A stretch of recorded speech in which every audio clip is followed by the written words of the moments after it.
So in this video, I'll be farming for my third year from scratch. We'll go all the way from the beginning of the year in January. We actually end up buying some cattle, all the way to the end when the ground's frozen and we get a bunch of snow. Like always, I'll include all the financials, all my costs and revenues while I'm farming. So once harvest is over, we can look and see how we stacked up at the end of the year. I'll be farming close to 100 acres this year as we doubled the farm size with a new land purchase. But before we get into year 3, here's a quick recap on the first 2 years of farming. Obviously at the beginning of year 1, I had to buy the land, and so we bought some land, bought a tractor, and right away after buying the land, we put a crop in. I ended up getting some hay equipment as well that summer. We did some square baling and we harvested our first crop. Everything went pretty good and no major issues, and it was awesome first year. Growing my first crop, everything was a first for me. Rolling into year 2, I ended up having a big knee surgery, so that kind of slowed me down.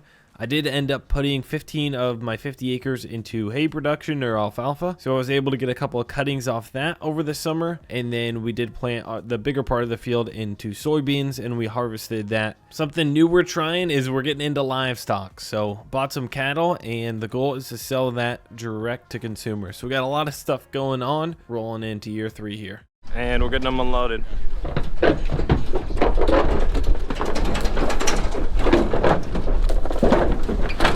So we're here at Adam's place, the neighbors. This is where we got manure. So these are all the feeder calves that just got dropped off. There's 13 total here, and so Grant and I bought 5 of the 13. We paid a price of $2.95 a pound for them. That came to right around $2,000 on average per head, and on average they weighed about 660 pounds. And we are keeping these cattle at my neighbor's Adam's place here. He has all the infrastructure and buildings. Now that we got them off the trailer, we got to do some chores. We first mixed up a batch of feed, filled the bulk bin that'll last a while. At all times they have a hay bale to eat also during any time of the day. And then to start out, we use 5-gallon buckets and just slowly get them on this feed, and they eat off a bunk every day. We clean out the barn every once in a while when the bedding and the pack builds up. That manure will compost over the winter into the summer and eventually go back onto my field. These cattle that we're raising are getting finished out in their beef cattle, so they're going to be harvested here once they're finished and eventually turn into ground beef, steak. And the plan is to sell this beef online direct to consumer, but I'll have more on that later. Next, during the winter months, while the fields are frozen, I brought my excavator over here to Adams where the cows are at, and we did some demo work on some old unused farm buildings,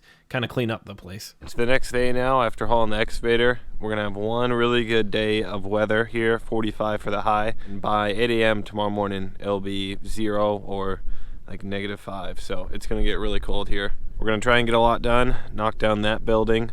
There's some concrete and another concrete pad we're gonna pull up.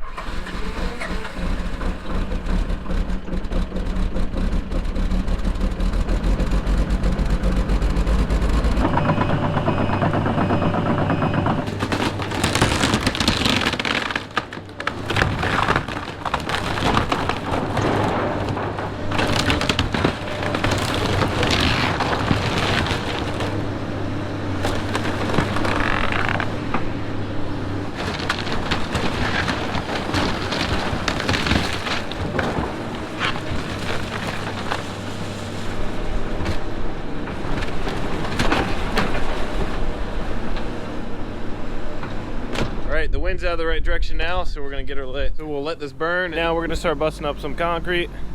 Adam made a quick cut with the saw.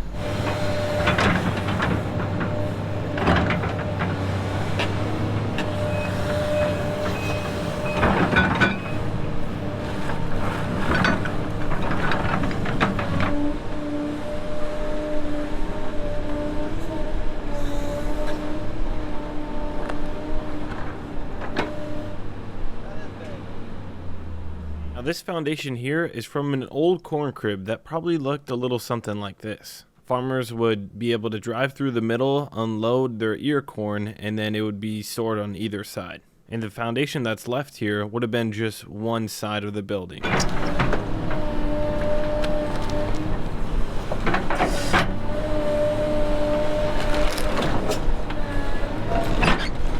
I got all the concrete busted up and removed. We went into the night because it was getting such bad weather the next day. Did some dirt work and the project was done. I did a couple more excavator jobs. One of those was demolishing a really old farmhouse that was abandoned for a while. And then right around this time, February, I closed on the 50 acres of new farmland. Right behind me here is 53 acres of farmland that I just bought here. And I ended up paying $10,000 per acre of land. I want to show all the details of how I bought this at an auction, how I financed it, like all the exact details of what goes into buying land. It was at a public auction and I had known about it for like a month prior to the auction. It's a good location for me. It's only like a mile away from where we're storing some of our equipment. And it's 6 miles just south of my other field. So pretty close distance. And here's what our land purchase looks like on paper. Our 30% down payment at $160,000. Then we borrowed 35% from one bank, FSA, $185,000 at 1.5%. And then bank number 2, we borrowed the same exact amount. This is at 7.85%. Probably some new viewers watching this video who haven't seen the channel in the past and are wondering how a 25-year-old is able to buy $500,000 of farmland. And so I'll try and explain that real quick without getting too personal. It's going all the way back. This is 8 years ago in high school. I started a YouTube channel playing Farming Simulator, and I slowly built that channel over the years, just grinding, posting as many videos as I can. And then that started to produce an income. I saved as much as I could for as long as I could. And then any money I did save, I tried to invest that over the past 8 years. And one of those investments was buying a house, fixing it up, renovating it, renting it out, and then selling it. I have a whole separate video on that if you want to check it out. And then being in my 20s, I can live very cheap. I live in a 500 square foot little apartment. I drive very cheap vehicles, and my daily driver is a 2011 Ford Ranger. So I try and keep my living expenses as small as possible and then maximize my savings and investments. That's really what it is over the past 8 years. Gotten fairly lucky, but you really can't get lucky in life unless you get to the point to where you can get lucky, if that makes sense. All right, I thought I better do a little tour of the field and how it's laid out. It is a little odd shaped. This is shaped like a triangle. We're looking south right now.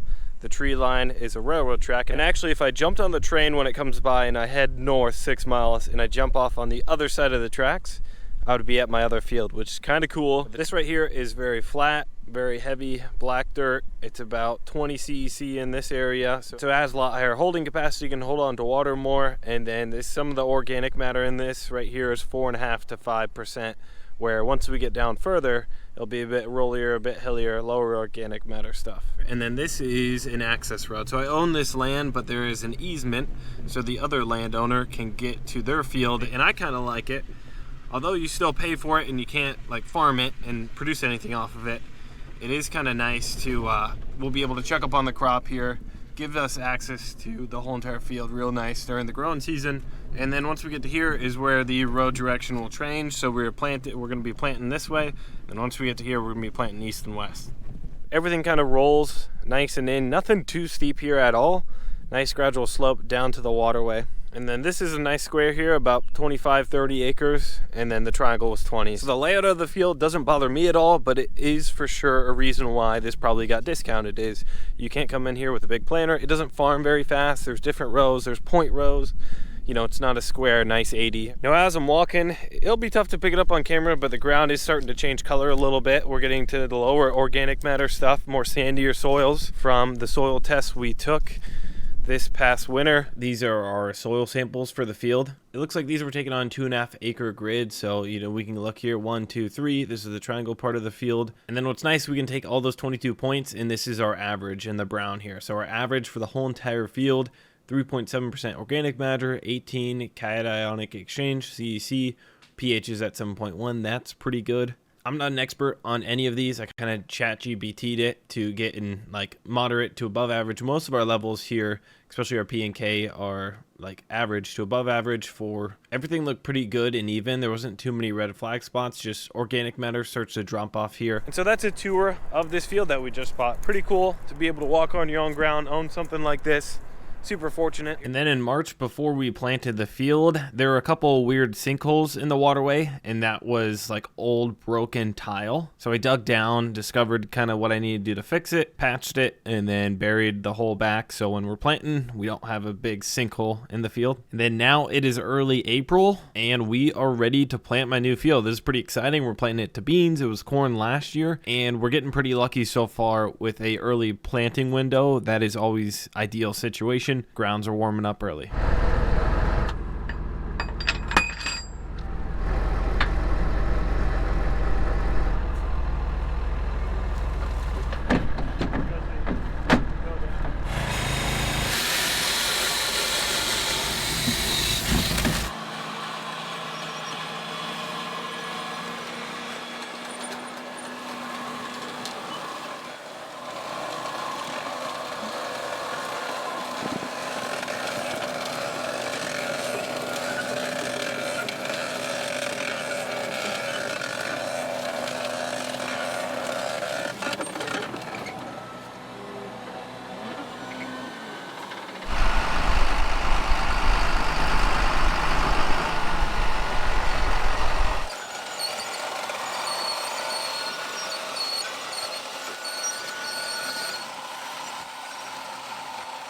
We are officially going here, done with the end rows. I've done 2 or 3 passes.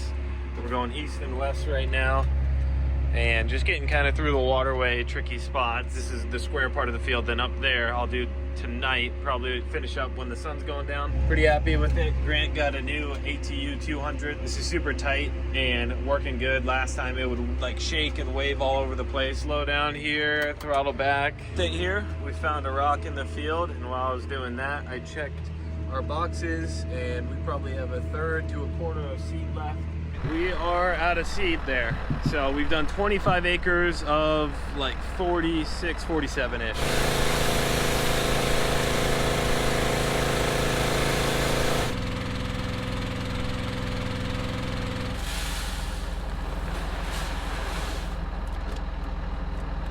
We're getting done with this section of the field. Sun is starting to set there, so we need to keep going. So the wind calmed down, I can actually talk now.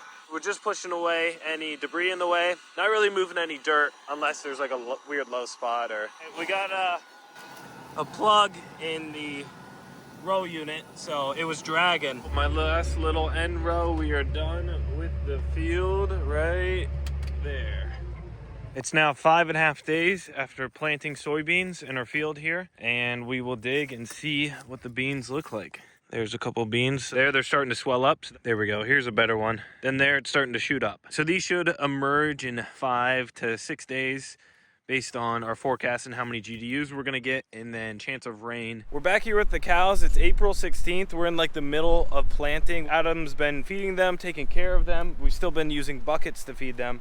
And today we're gonna grind another batch of feed, and then we're gonna put it in this self-feeder back here. We're gonna walk through the full process, like how that's gonna work from here on out over the next handful of months as they really start to grow here.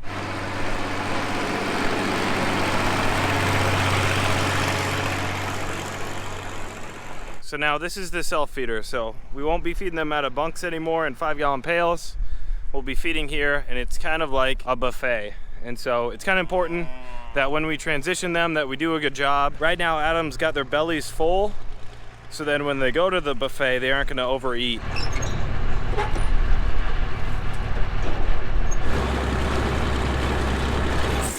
Moving parts.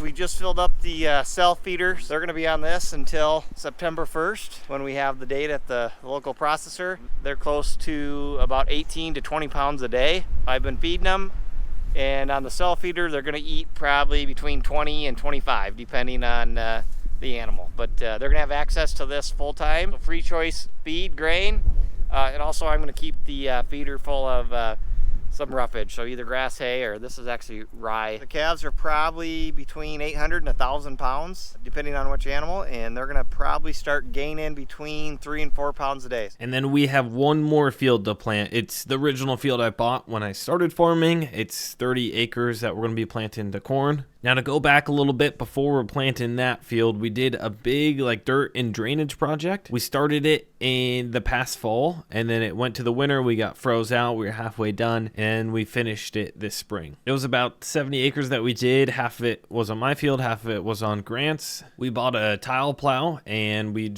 tiled it on 40-foot spacing, 4-inch laterals. Had to pull some mains as well, and it was a really big project. It's essentially burying little plastic tubes under the ground about 3 to 4 feet, and they'll flow when we get like excess rainfall, and so it kind of just keeps the plants alive better, and the roots don't get flooded and saturated. And a lot of times we'll have spots with sitting water where it just kills all the plant life and everything. So the hope is this tile project lasts for decades and decades. It boosts yields even in drought times. It'll boost yields as well, and so it's kind of one of the best like ROIs you can do on your fields. And so it's pretty expensive to do, to have somebody hired out. So we kind of just did it ourselves, and we were able to cut back on a lot of the cost. Now we're here the 1st of May, and we're now going to be planting that field into corn. Today is May 6th. We're putting the corn in. It's high of like 75, 80, zero wind.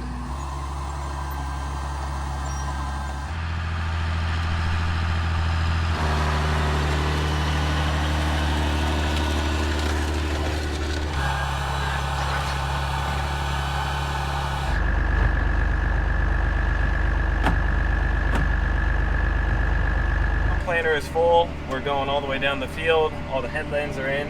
I would say it's planting pretty good. We lifted the row cleaners up a bit, and there are a bit of rocks that got pulled up from the tile plow, just because that tile plow was 3-4 feet in the ground. Pretty happy with everything. Can't get a better day than this.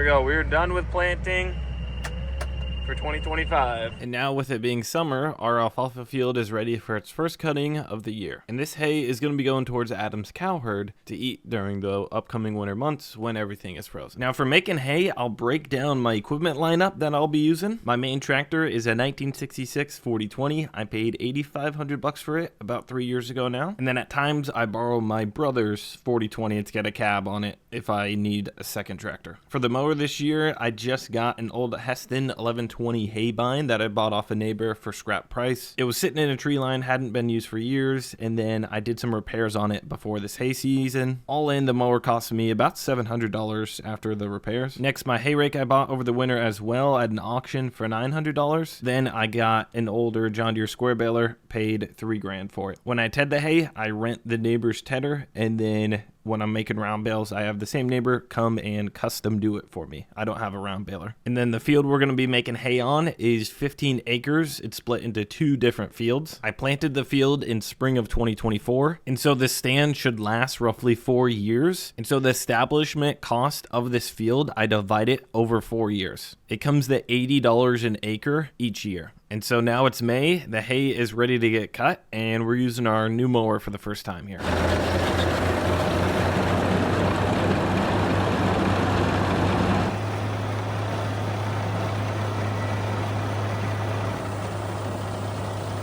Is it crimping it or not? Let's grab a random. There's a crimp and that's what we want. So the plant's gonna dry out a lot faster when it's cracked.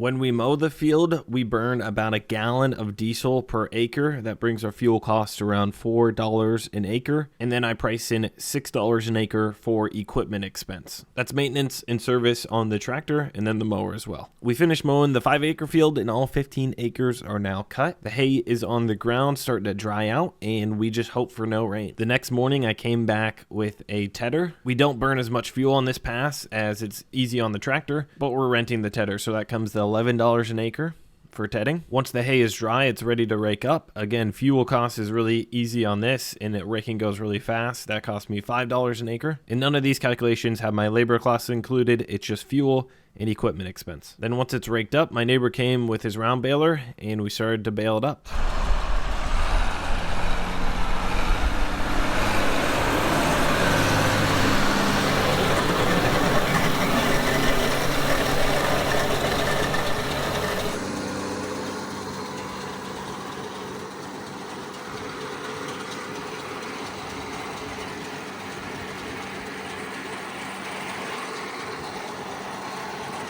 The cost of having somebody to come round bale for me came to $56 an acre for round baling. Then the next day we loaded out the bales and got them all sold. We ended up making 54 round bales in total. On average, they weighed 1,500 pounds. That came to about 2.7 tons per acre or 3.5 bales per acre. We sold them to 2 neighbors. They both feed them out to cattle, and we got a total revenue of $4,180. And then our total cost for first cutting came to $1,250. That leaves us with a profit of $2,900 on first cutting of hay. One thing that's not included in that hay profit is our land cost. I'll wait till we get all of our cuttings in and then factor in our land cost at the end. Now we're back here a month after putting them on full feed. It's the middle of May.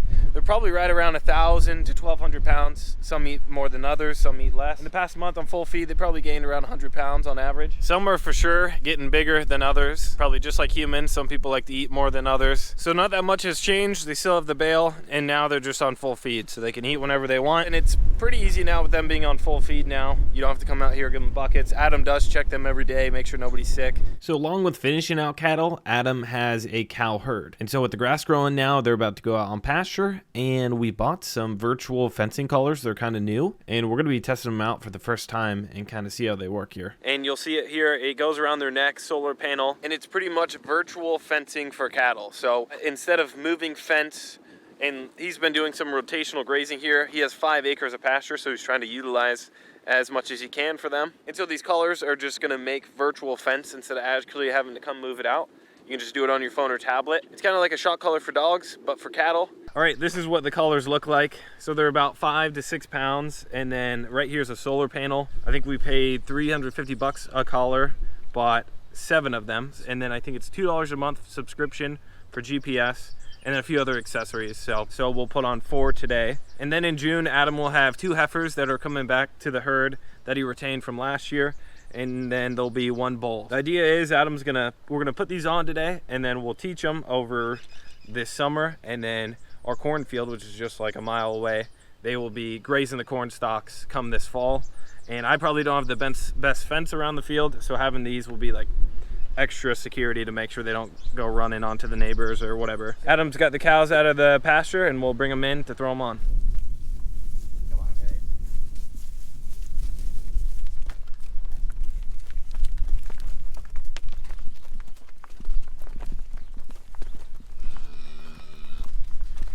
So I'm just adjusting the chute to set it up for cows. We had it set up to run calves, and you can just adjust the width. The newer chutes, you don't got to do this, but so we're I don't know.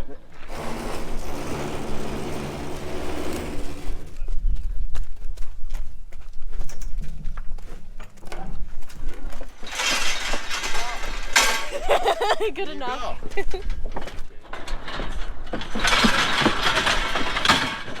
You don't want to do this, do you? When this chute sucks so bad. I need her to stand forward. No, just give her some time. Okay. Or I try and loosen. In the YouTube videos, you know, like you want to be able to get a fist under it. So Gotcha. I'm just going to tighten this up. 1 on this side, and then tighten it up 1 on that side, Spencer. or you know, there you go. That's good. And then you got to put these locking clips in here.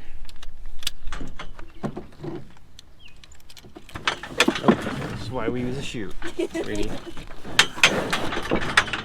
And if she loses it, she loses it. She really doesn't have a neck. No. She's short and squatty.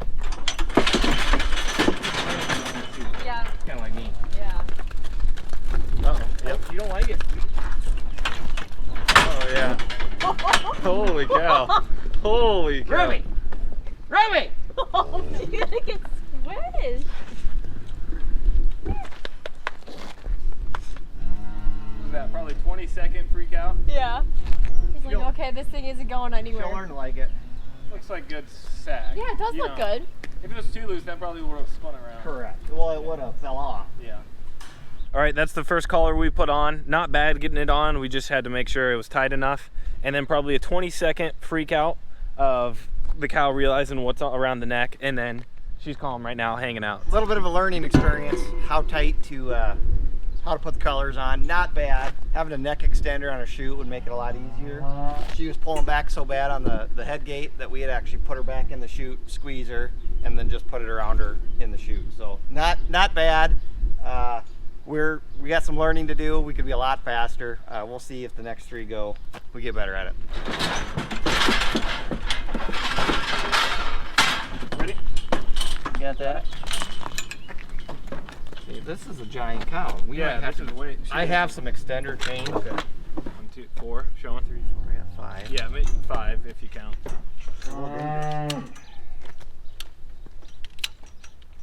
It's in.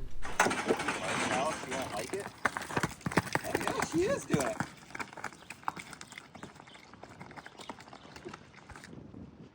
Might be a little too tight. We sent the last 2 cows through the chute. One thing I didn't think about is how different each neck is on each cow. So you kind of had to figure out how tight or how loose to have it. And it really wouldn't have been that bad if our chute was a little better. Right where the gate is where you probably want to put the collar. And so we were always just fighting that. So we got the last 2 through the chute, and all 4 now have the collars on. It took about 30 seconds for them to understand that there's a collar around their neck, and now they're calm and like they were before. So they were just trying to shake it off, and then they realize what's going on. So this is the old system Adam currently uses right now.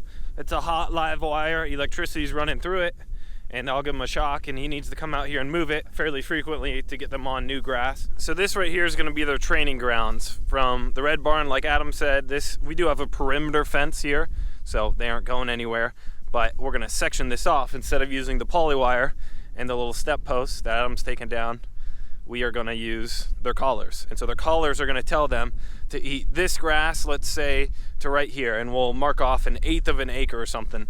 And then at noon, let's say, after lunchtime, they move to this grass to that grass. Is just the idea, and you don't have to be out there to tell them to do it. So this is what it looks like on the phone. We made it as simple as possible. First, what you're looking at is the orange. That is a virtual fence we set up using GPS. The 4 blue dots are the cows with their collars on. Right now, the 3 are actually in the barn there. All we're gonna be testing out is the south virtual line. There's actual physical fence around all this besides the south line. So this is the perfect area to test these collars out for the first time.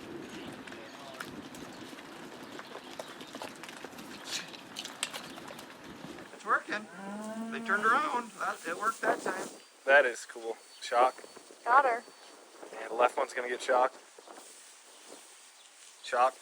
Yep. Oh, we're supposed to turn around. She's stubborn and gonna walk right through it. She doesn't really know where to go. And I think they can walk through it, so it doesn't shock them once they power through it. Yeah, there's a 6-foot gate.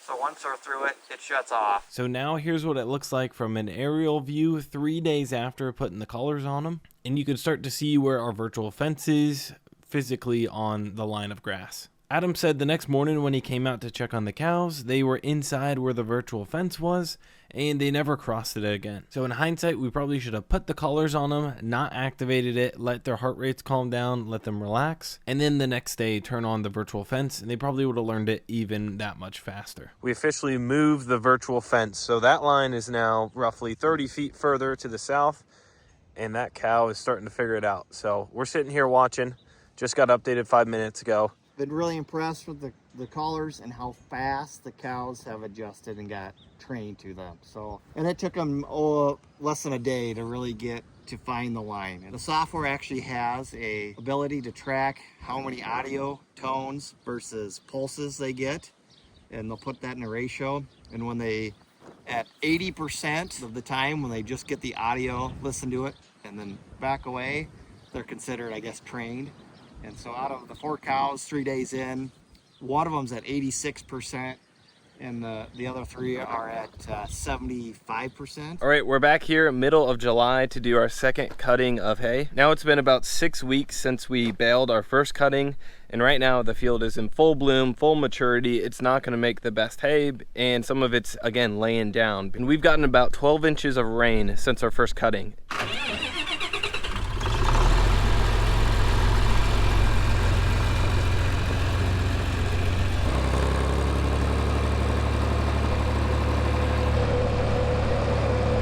Here's what the field looks like the middle of July, and this is what I mean by flowering or blooming, you call it. And so the alfalfa's reached like peak maturity, and it actually makes lower quality feed. Now in hindsight, I should have cut this field like July 1st or the end of June, and it ended up being a better window than what was forecasted, and I probably could have made dry hay then. Not a big deal. I actually got married in the middle of June to Josie, who's been in videos in the past. So we've been busy off the farm, out of the fields.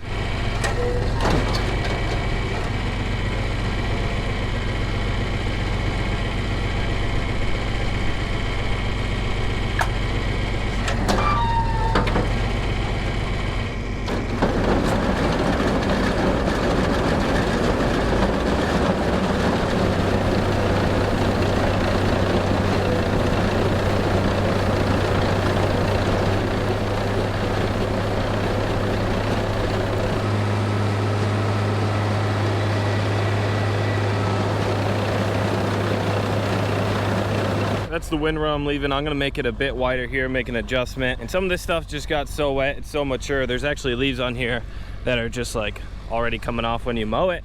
And let's see if we're getting a crimp. There is crimps on that guy. Let's see this big stem. And hope that we don't get a lot of rain overnight. We're just gonna leave it wide, let it dry good today. And the adjustment here is pretty simple. Yeah, so cut good, ground's dry.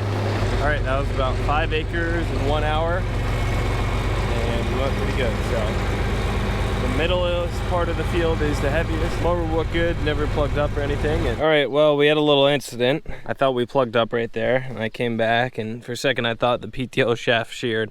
Just this part of the PTO shaft where you grease it up and stuff. I have another one that I'll go grab here. So it just must have been going out. I wasn't in really anything too thick. I was honestly in like grass. Well, now it's the next day. It's about 3 o'clock, and unfortunately we got 0.6 inches of rain. I knew it was gonna rain, but I was hoping a little less than that. And then today is pretty cloudy.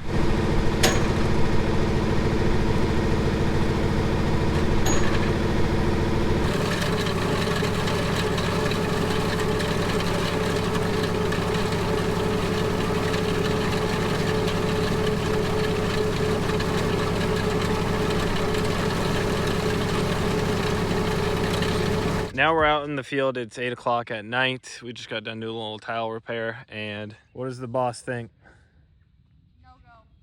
No go. Yeah, it's way too wet. The sun is teasing us right now. It came out like at 6 o'clock, probably right when the sun was low enough that the trees were blocking. You can feel the dampness. It's not wet to the touch, but it is damp. So there is a 1% chance that it doesn't rain tonight. Tomorrow it's supposed to be sunny, and we get this baled. And there's a 99% chance that it doesn't. See a bunny, Josie?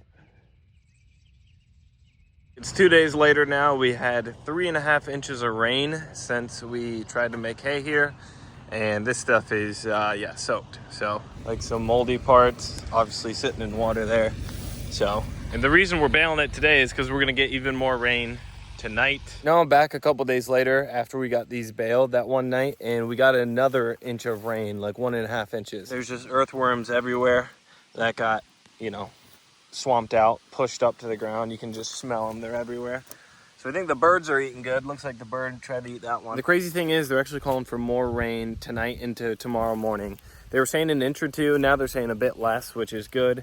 And then the 2-week forecast is starting to look a little better. But if it keeps raining like it is, just the ground is soaked. There's ponds in all these fields. We ended up getting over 15 inches of rain July, which came to a record. And probably the worst part is part of the field got flooded and killed off the plants. In the end, second cutting came to a loss as my expenses and time to make the hay was bigger than any revenue I got. And we're hauling off this manure pile. I'm about halfway through it right now.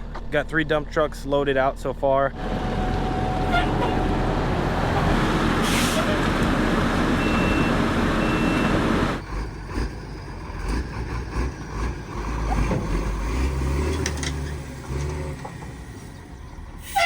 So now we're back here. A few in here are actually ready to go and are about 1,500 pounds. And we're gonna be hauling them, just 2 of them, in a couple days here. So they have really nice fans. Today's like on 80 degrees, just humid. So they like to sit on the fans during the day and then they come out at night. And you can see now their coats are all slicked off. Like that one is super shiny.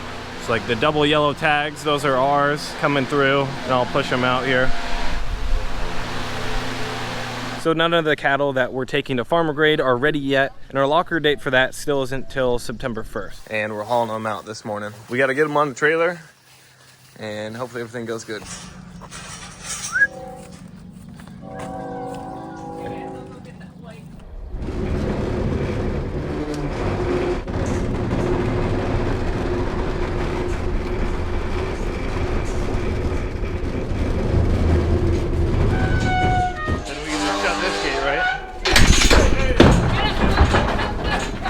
All right, we got the 2 loaded. They were pretty calm and very short drive. We just got them unloaded, no problems at all, and they walked right off. So we got all these coolers full here. This is technically 3/4 of a beef, ground beef, then cuts and stuff. So we're gonna take this home. This is from the cows that we dropped off the other day here.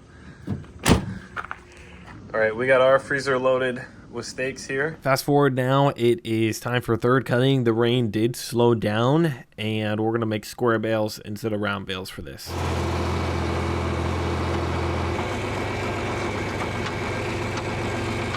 We got the square baler hooked up.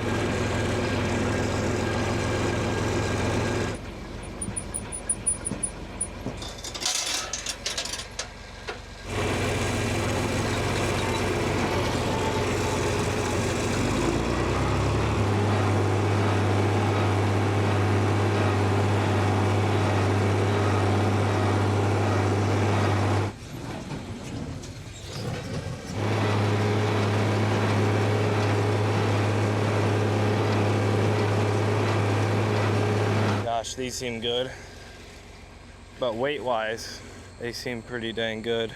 Well, they're baling good, and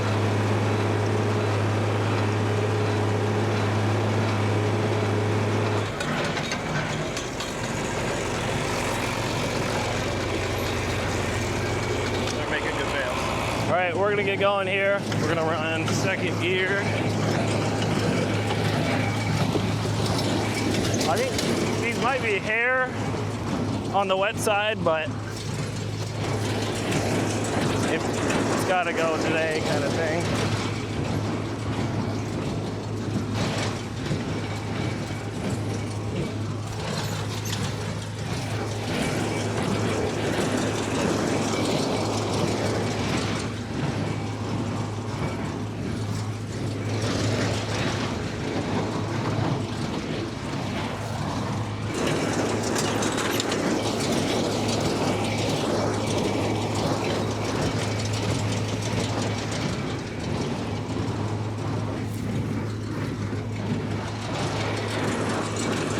Plenty of space on the rack. Wanted to make sure that we were good.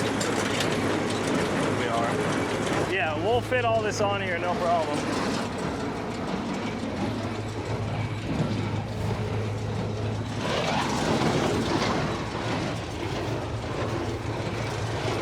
All right, we're baling pretty good.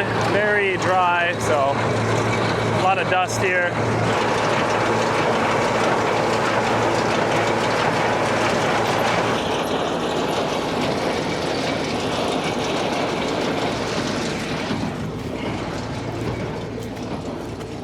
right, we're done. We filled a rack. I didn't count how many there, and happy with it. So I'm gonna clean the baler out. We are done for the year.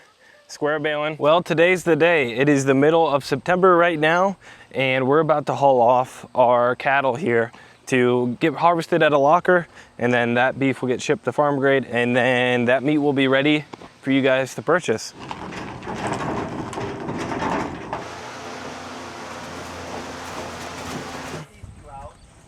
Got it.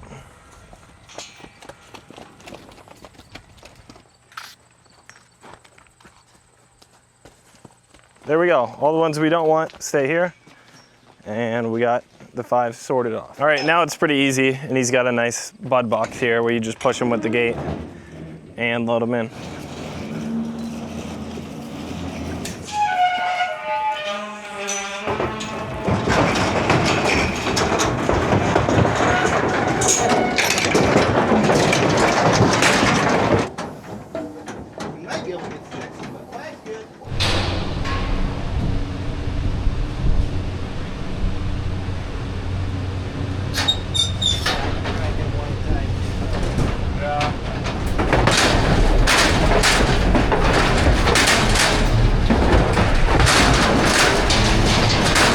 We're loading the last of the cattle here today, just 3. Again, we had a little issue with the locker, so we had to take 2 trips. Not very practical, but we, in the end, we're bringing 8 here to farmer grade.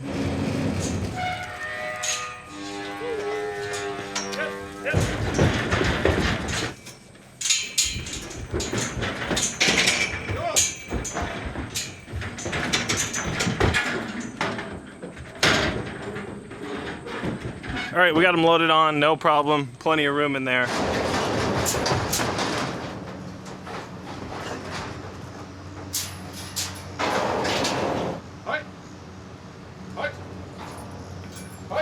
And now, as of October 1st, the beef is for sale on the Farmer Grade website here. And I'll post a link in the description of this video so you guys can check it out. When you buy the beef, it is directly coming from the cattle that we raise here on the farm. And I've already eaten it a bunch, so I double checked that it tastes good. As you saw in the video, we raised these on grass and then ended up finishing them on corn at the end. Next, on and off, Adam and I throughout the summer worked on fixing up his grain bin. Then the next project we were working on, it kind of took all year on and off. We were fixing up Adam's grain bin. It hasn't been ran in some time, so we're kind of cleaning it out, making sure everything is working. And then my 30 acres of corn, some of that will get harvested and brought to here. He'll store it in this bin and then feed it out to cattle for the next year coming up. First, we're gonna clean the bin, the whole floor, get everything out, and go from there. Here's the inside of the bin. So cinder blocks for floors, then they got 2x4s, and then the flooring's got holes in it here. So we want to clean everything out first and just get all the crap out of the bottom here, start fresh. This bin would hold 6,500 bushels, and then Adam would fill it with 2,000 or 3,000 bushels. So this is your only door in here besides the 2 lights in the front top. At the bottom. Yep, you're good. And like I said, this bin hasn't been used in many years. The old flooring we're pulling out here is pretty flimsy and light. Adam bought a used set of flooring that's a bit stronger and more durable that we're going to use to cover once we get this cleaned out. And to make the repairs we need to, we have to pull this old flooring up anyway.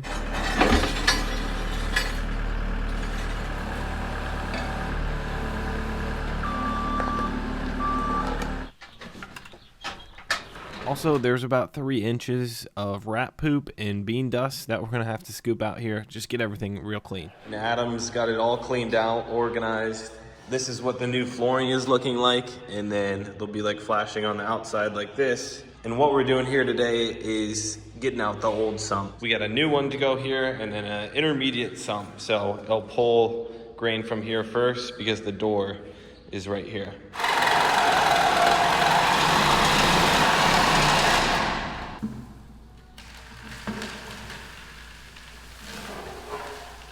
So this is the new sump that we're putting in. Here's the old one. We just got to connect the shut-off rod. So there's a rod from the outside you can pull that open and close this before you start it. So then we got it mocked up in place. Here's our shut-off rod that we cut off. We'll have to reconnect this with a couple bolts. So then we open and close this gate. Corn goes in the bottom, and then it gets pulled out by a 6-inch auger. So there's the center sump and the intermediate sump, and that rod on the inside is right here. We need to get a different rod. So from the outside, you can open one of the sumps and close the other.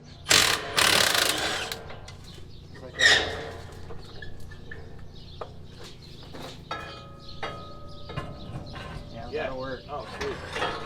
It's been probably a month since the last update. Adam's done pretty much all this work. He said he's moved all these blocks like 2 or 3 times to get it into position correctly. That's what the flooring's gonna look like over there. That will cover all this. This is the middle sump, the intermediate one to suck corn down so you can get out the door.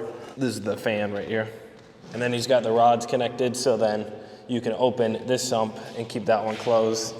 2 rods that slide. You just pull a handle from outside there. This is the flooring that you throw in. They're all numbered.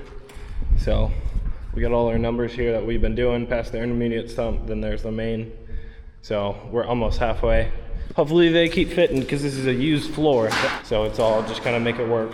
Now, since this flooring is out of a completely different bin, we had to make a few adjustments here once we got around the sumps. The old bin the flooring was in, the sumps were in a bit different locations.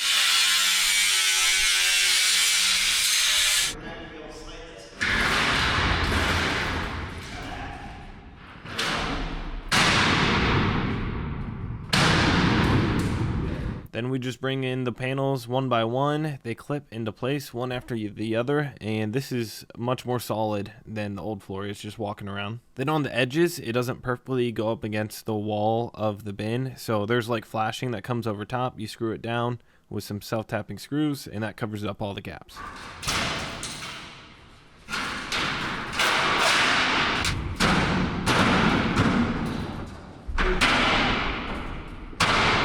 So once this flooring was in, Adam took the little electric motor on the outside of the bin that runs the 6-inch floor auger. He took that in to get refurbished, and then some electricians came out and fixed the fan that's on the outside. It just had to get wired up. Now that the bin's done, it's ready to fill with corn, but the first field we're gonna harvest is beans. Our soybeans are ready to harvest at the end of September, but real quick, let's go through the growing season year, and we actually had a hail event and got paid out from some insurance, so I'll kind of break that down how that works. We just got done going through 4 different parts of the field, and we determined there's a 4% yield damage here from the hail. So 1 in about every 80 plants was dead. It got cut off and like went into the ground and was just gonna die. Like this plant right here got hit right at the base, and that's probably gonna die. That was the growth that was there during the hailstorm about 2 weeks ago. So 4% yield loss, that came to around $900 of payout that they pay on this. Now here is what the bean field looks like halfway through July. It's July 14th today. Then we had some good rains in August when the soybeans were starting to put a bean on to put a pod on and get some yield going. And then roll into September, things got dry. They dropped all the leaves and we're getting ready to harvest here. Now this is what our 50 acres of beans are looking like right now. A few 4 bean pods like this, and there are actually 4 beans in here. Beans are really tough to get a yield estimate until you run the combine through them. There's another 4 bean. So they look good. We've had plenty of moisture. This field drains fairly well, even though this is extremely flat right here. And next up, we will be harvesting this bean field behind me. Like always, we'll go over yield and then what we sold these beans at price-wise. It's very low right now. And then see how much we made. Just like last year. It'll be a bit different because everything changes every year. And this is a new field. Now we're back out in the soybean field the next day after getting rained out. And so it is gonna be a little greasy. Grant is just opening up the field here. We got hooked up. So we're gonna do a yield check. There's 2 different varieties of soybeans playing out here. The yield is 85.6 bushels to the acre on beans there. We did a 1,400 foot strip. Now Grant's gonna go do our other seed, which is channel. And the channel strip came in just under 80 bushels, 79.8 on the sheet here. And this is pretty cool to see 80 bushels to the acre because we've never had a whole field do that before. And now the field's dried down enough where we can start rolling.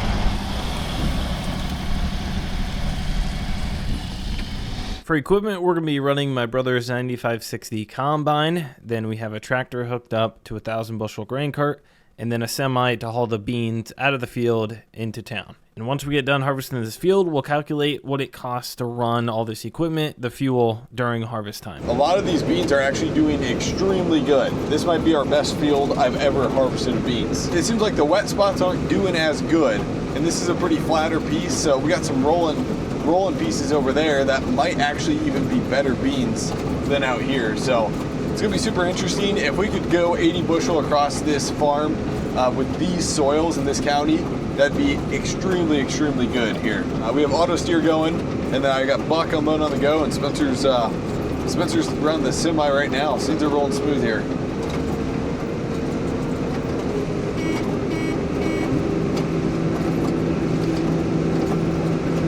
There we go, we are rolling. It's pretty crazy what some of these beans are doing here. Absolutely insane. We may be able to push 80 bushel across this field here.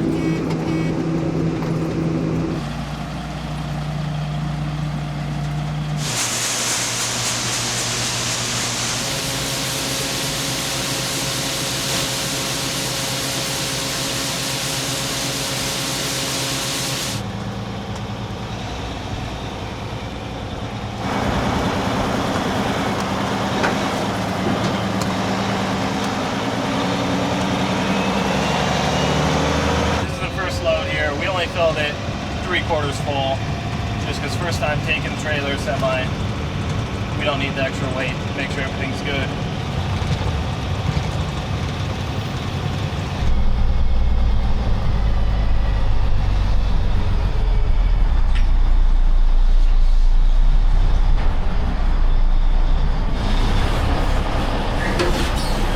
First load, just unloading the back of the semi. Everything went good. We'll dump and then see how much weight we had there and what moisture's running. All right, hold the first load in. We were right around 750 bushel. First load tested 15% moisture, but this stuff now should be much closer to 13%.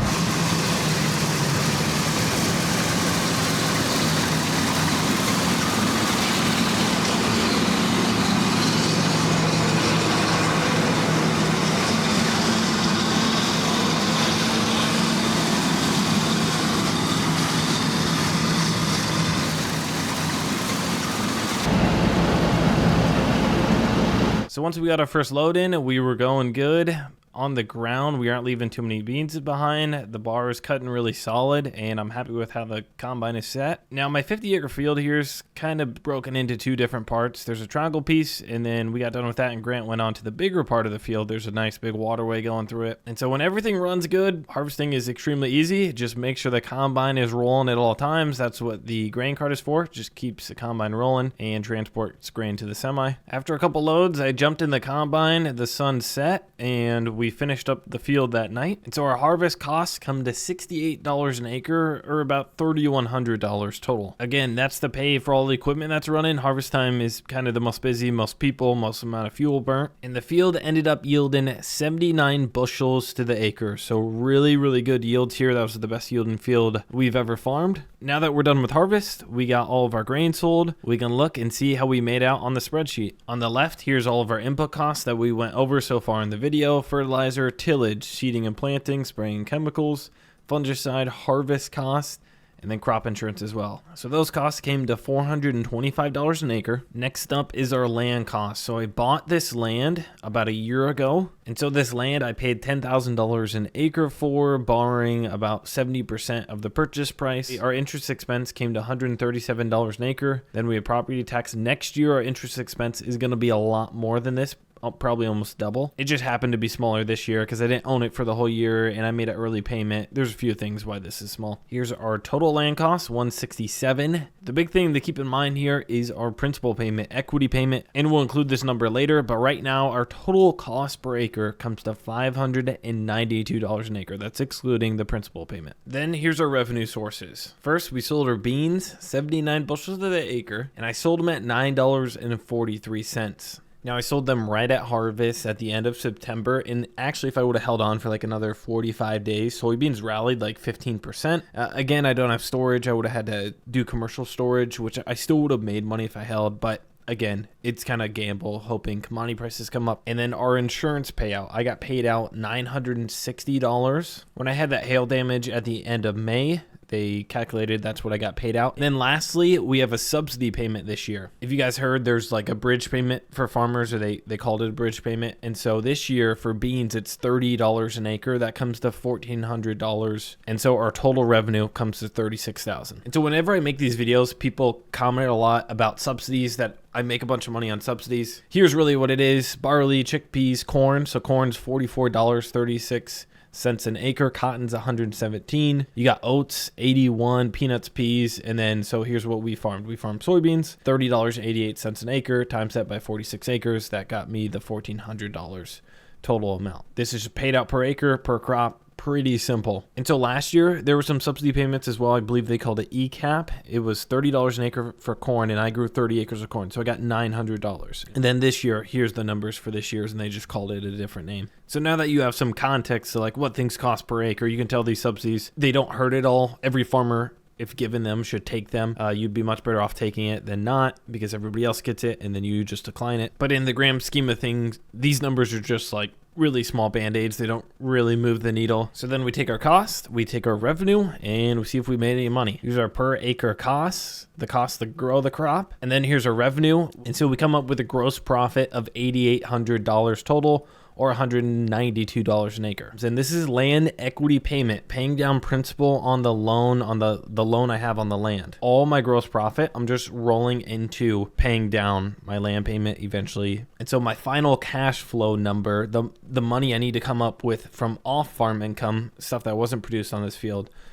to make the payment. But then now it's officially time for harvest, and we're gonna fill this bin up here. Now today is October 10th. We are gonna haul some corn over to this bin. To fill it, we need to have an auger. So neighbor's bringing over an auger. It's 82 footer, so we gotta sneak through the yard here. Hopefully Adam doesn't get too mad. Power line looks good. You're good on that.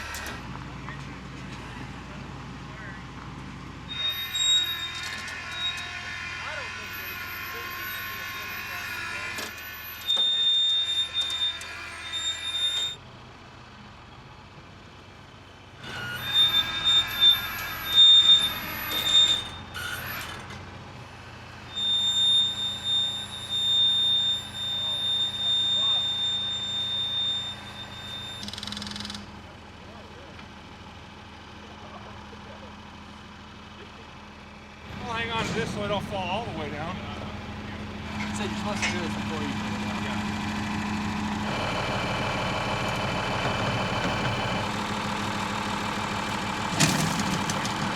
If you got dry corn and you're on a pretty...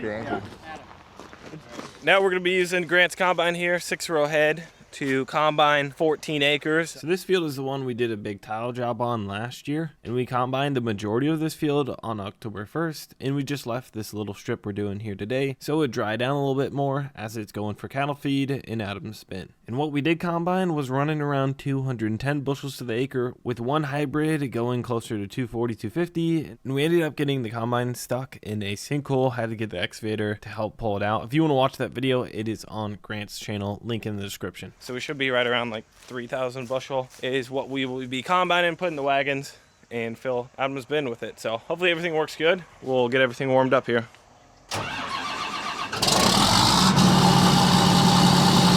All right, we're combining now. Everything's going good. And what we're doing is filling our first wagon, and then we're gonna take that into town on the scale, so then we can double check that this combine is right. This last little bit we left here is up along the tree line here. These are our longest rows. It's like 0.6 miles. I think this is the longest row that we farm, but going good. This is actually yielding pretty good along here. This load right now is doing 217. So then we got Adam in the 8110 hooked up to a 700 bushel wagon. That's what we'll take in. And he's got his tractor out here too in a 350 bushel wagon. So that's what we're gonna be running today. Shouldn't take too long.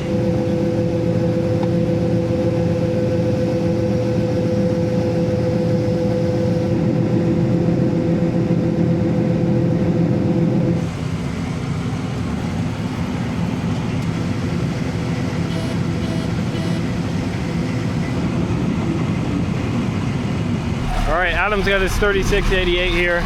This is a good test for him. We didn't film that full here. First time I think he's pulled anything with it.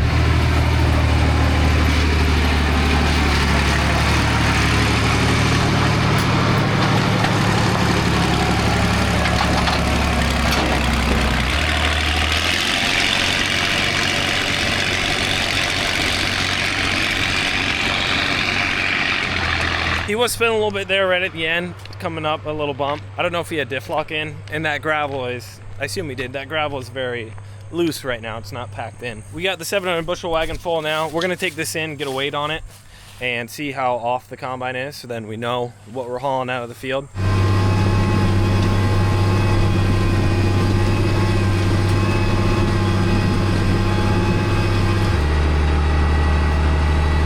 We're bringing the first load in here.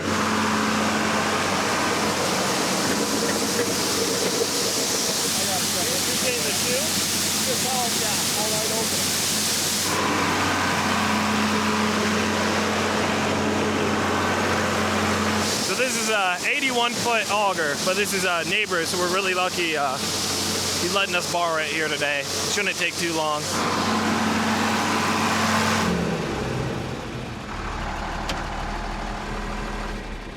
So that's the first load there. We'll probably do one big load with the wagon, and then Adam can turn the fan on, because if you turn the fan on, it could blow the flooring up without anything holding it down, if that makes sense. We're back with the big wagon here, and we got our weight.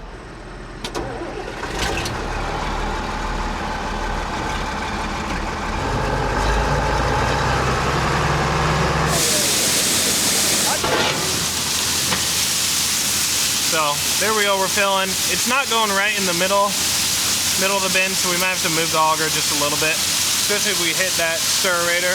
I don't think it's working right now. We might kick it off, spread it a little better if we back it up. Unload this wagon, then we'll turn the fans on.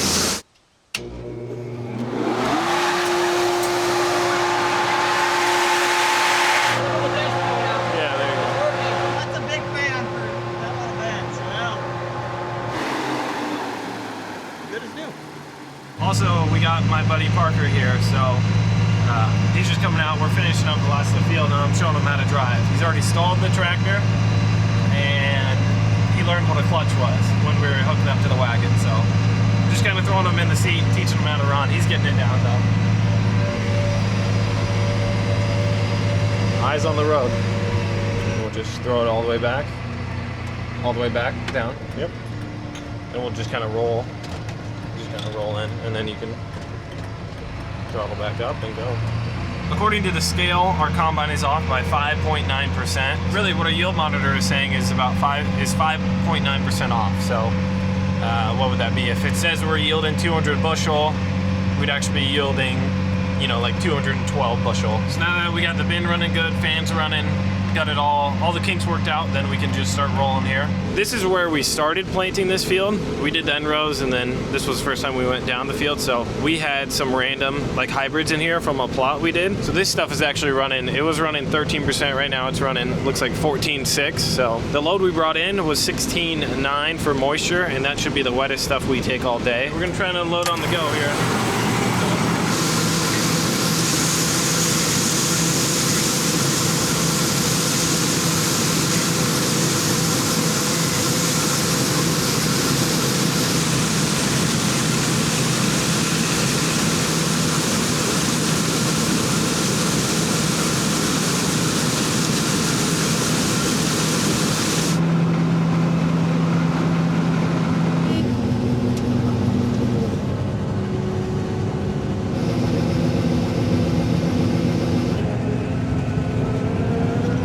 We're going good here, and this is this end of the field is yielding really good. We're probably 7 acres left, roughly. Filling the wagon again here, and we got some point rows I'm knocking out while we just have the little wagon. All right, last pass here. We're unloading on the go, and I didn't have the camera on. I missed it. I should have been thinking, but probably 4 or 5 pheasants and like 3 or 4 bunnies came running out. Should have got it on camera, but both wagons will be full. This should be just about perfect. We got lucky. We'll bring these in and get it into the bin. We got full, 2 full, and then it got really dry too. So I parked it on a slope and I spilt quite a bit here. That's all right, that's for the deer. We're officially done with harvest in this field, and we're gonna take the rest of the wagons over and we'll fill the bin.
Turn it on and nothing. All right, on the last load, we just broke the shear pin, so there wasn't any load on it or anything. I can't get on it. It's right on my side. I can. Can you pound on it from out there?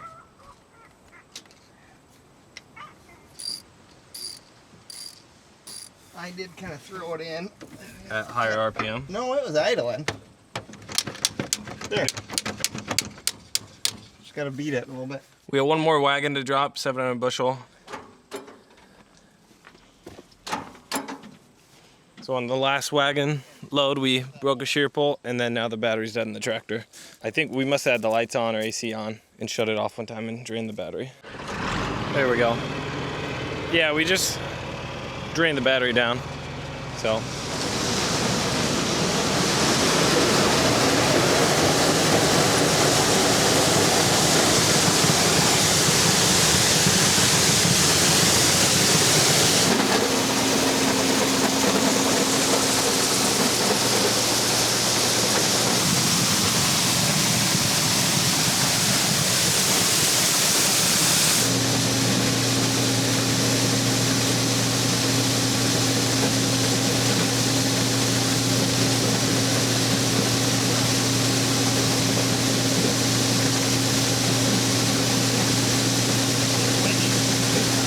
All right, we got the grain bin full. It's right around like half full. I think it's a 7,500, 8,000 bushel bin. We brought in around 3,600 bushels, so we got it full here and returning the auger. You gotta swing wide with a 80 footer.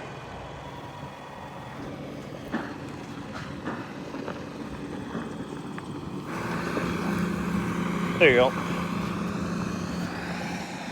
You gotta watch the poles even. If that was a 100 footer, that would have hit that power pole.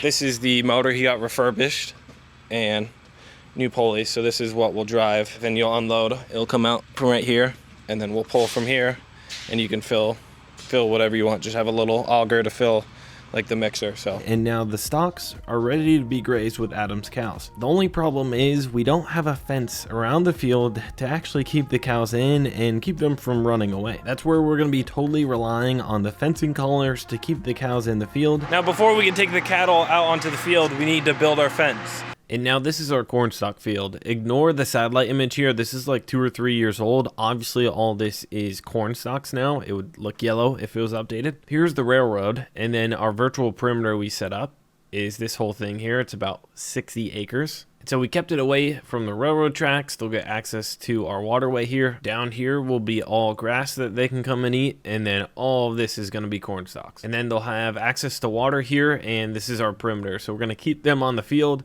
Over on this side is alfalfa, so we don't want them getting in there. They would chow down on it and they could bloat. So this field here has no fence at all. If they charge through this, they can get on the railroad tracks. So once we bring the cows in and we cross this line, then everything will be activated. We'll activate it on our phone. Now we'll get these 5 loaded on the trailer and to the field.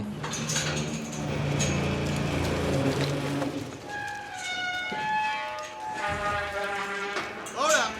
Load up. Oh. Load up. Somebody jump out there. Load up.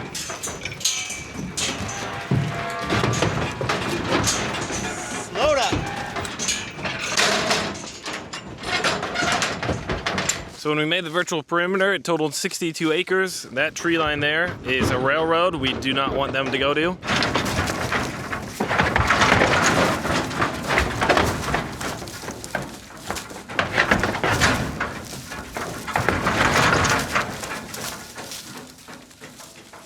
That's all.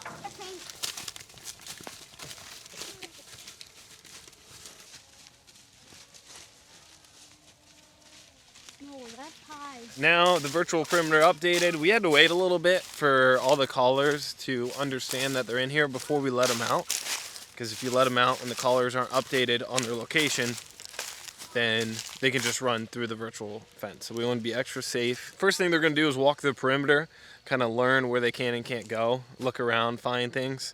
They'll find water here, and right now their bellies are full. Adam's got them full of hay all day, and so they don't overeat. And I did spill some corn in one corner of the field when we were filling a wagon, and so we sectioned that off where they can't get to it, just so they don't bloat because there's only 5 and that pile's pretty big. What we're doing here is the amount of feed out here in a cornfield is excellent cattle feed. So the first thing they're going to go around and do is they're going to find whole pieces of corn and eat the whole corn. So that's their preference. So cattle are kind of like us. You go up to a buffet, they're going to be picky. They're going to pick the best stuff first, best feed stuff out here. Whole cobs of corn, half cobs, that anything that went out the back of the combine that it didn't complete the shell. The next things they're going to do is probably eat the husk. So all this husk is excellent feed. They will eat all this. Next, they'll eat the leaves. What they probably won't eat is stock. So all this stock will left. You know, enough stocking density, which we don't have with 5 head. They'd go in here and probably reduce the residue out here by 50 to 70%, depending on how long. We're basically running all this residue through a bioreactor, which is a cow's stomach. They ferment it and excrete it out as manure, which is good fertilizer. So we're just upcycling a lot of these nutrients and getting it to go through that nutrient cycle much, much faster when we run it through a cow. General rule of thumb, it all depends on your yields and residue, but 1 acre of residue per cow per month. We could do 60 cows for a month. We could do 30 cows for 2 months. We could do 15 cows for 3 months. So these cows will be able to absolutely be out here until the snow covers up everything. And so I calculated our yield here. We did 210 bushel to the acre. So that's kind of the residue out here. There's probably about 2 acres of waterway and then another 4 of hay ground. So they'll have some green too. And now it's 24 hours since we dropped them off in the cornfield. They're in the waterway right now. It's about 9:30 at night. Sun is down. They're probably bedded down in this tall grass. So then we can go over here, select all the collars, all the animals here, and we can actually track them where they've gone. So this is the last 24 hours. All these yellow lines and dots is, all the yellow dots is like when it updated at what time, and then the path they went and took. So let's come up here and see if they found water yet. So again, the orange is our virtual perimeter, and it looks like they have found water. So this is about where it is, and it looks like they pushed the boundary. So all the green little dots are when they got an audio. So just a little audio noise plays. And then if there's an orange, they got a small pulse. So you can see this is cow 201, and it looks like there was 413 right next to 201, and 201 got shocked, 413 turned around. Another time here, somebody went down the creek, got shocked, and then turned around. Over here, you can see when they last updated, and then audio ratio. So like some of them, from these stats so far, I know it's only been a day, but 97% of the time when the audio plays, they don't get a pulse. There is one situation here where it looks like 401 was out on the railroad track, so that's probably a mess up on the collars, thinking that they're outside the virtual perimeter. There's no way the cow actually got all the way out there. So sometimes you have like little glitches like that. Then this right here totally makes sense. This is some down corn. So they're coming in and eating all the cobs on the ground first, so you can see all their activity there. Then let's come in and change it to the last like 2 hours. What have they been doing the last couple hours? I think that's the last 4 hours. Generate it. So they've just walked this waterway, herd, and they haven't gotten shocked at all in the last, since the suns went down. They went and felt the virtual perimeter, turned around. It's pretty dang cool to see. And I don't think they discovered water until earlier this morning. So it was probably about half a day of them until they found water. So yeah, it was right around, that would be like 1 o'clock. Then here's kind of a heat map where they've been the most. So again, waterway they've been a lot, and then they've been hanging out a lot by the water. So you can kind of get an idea. So this is pretty cool. No issues so far. Everybody's went in the fence. They found water. And from our computer at home, we can double check that they're in the field that has no fence around it, and everything is good. So they're back here in the corner hanging out. This is where a lot of down corn was. So there's a lot of stuff to eat back here. And then this right here is a CRP strip of grasses, and we have this section off. So they haven't gotten in here. They haven't, went through the virtual fence to go here. And one thing about the virtual fence is there is some drifting. So if I wanted them to stay in the cornfield and never get to here, you actually have to kind of take the virtual perimeter and throw it a few, like 10 feet over, because there is some drifting. It's not totally accurate. So when we design it, we kind of keep that in mind and just cater towards areas we do or don't want them. And then this is the waterway where they've been spending primarily most of their time right now. Probably, they pretty much mowed this down. So this green grass here would have been, knee high, wasn't mowed or anything all year. So that's the update there. Nothing bad has happened. Nobody's ran out of the field. and we know that they've gotten water and all that. You can just check from your computer when's the last time they drank. Now over the next 2 weeks, I was able to go bow hunting here on the farm and got a few clips of the cows here walking to go get some water one afternoon.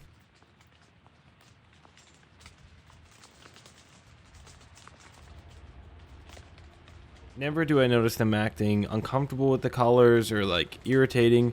They seem totally normal with them on. Now here's some videos while I was hunting here. I got to see some deer come out of the woods. And over this fall on the trail cams, I was able to get some pretty big bucks moving around on the camera during the rut. Pretty cool to see here. Here's some pictures and videos for all the hunters who watch. Unfortunately, I wasn't able to get anything at the farm here this year though. Right, now we're back out on the cornfield here. We're almost a month into having the cattle out here. Yesterday we got a little bit of snow. Over half of it has already melted. I don't know, we probably got an inch and then also some rain. So it's November 9th and yesterday that was a killing frost. So last night we got down to about 18 degrees and stayed around 20 for multiple hours. On the other side of the tree line, that's our alfalfa field. That should have killed it off. So here in about a week or two, I think we're gonna roll the cattle onto those 5 acres. They'll still have access to water, and then we're wanting to do some tillage on this field. So I don't think the ground's gonna be frozen. It's gonna actually warm back up later this week. The reason why we want to do some tillage here is because we tiled this last fall and into the spring. So we need to level out those tile lines for sure. So then farming this, it isn't bumpy and rough is the idea. So for about the last week, cattle picked through this area, the waterways. Now they're on like the back 5 acres where we made some hay. And with us needing to get some tillage done on this field this fall, while there's still good conditions, we ended up deciding it was best to bring the cattle back home to Adams, as doing tillage on the corn stalks is pretty much taking away their food source. All right, today is November 15th, so the cows have been out here for a little over a month, and we're doing an old school cattle drive with 5 head. So we're gonna be playing cowboy today. This is gonna be pretty cool and fun. Never done a cattle drive. Josie's with me in my side by side.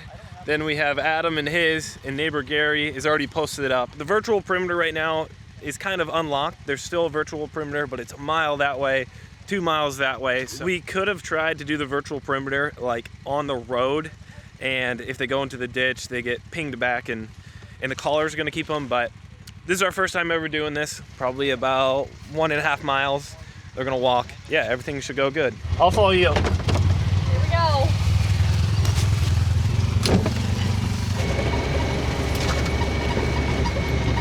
I feel like one of us maybe should have been at the other side of the field. Yeah. Is there one back there in the trees? They're still thinking the fence is there? No, they're just getting a drink. Oh, okay.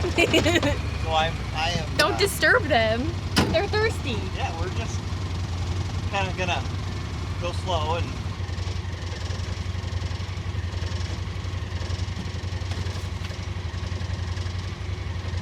So we want them to go to the left. Yeah.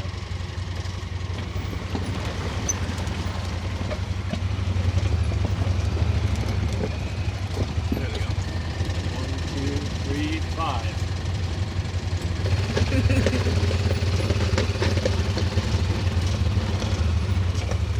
Pushing them along the tree line here, and then we're gonna take a left. We're gonna hit the gravel road, and we don't want them to get into the neighbors there. That's wide open grass, kind of pasture CRPs. We're just trying to go real slow, not get them too riled up, because they're running pretty good. There goes Gary. Perfect. So then here's the moment of truth. We gotta get them over the bridge. There we go.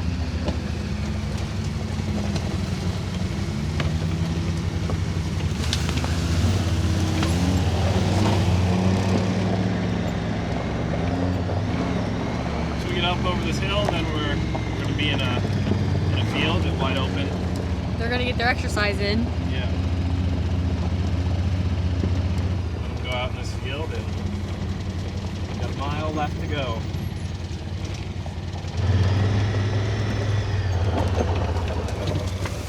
Holy shit.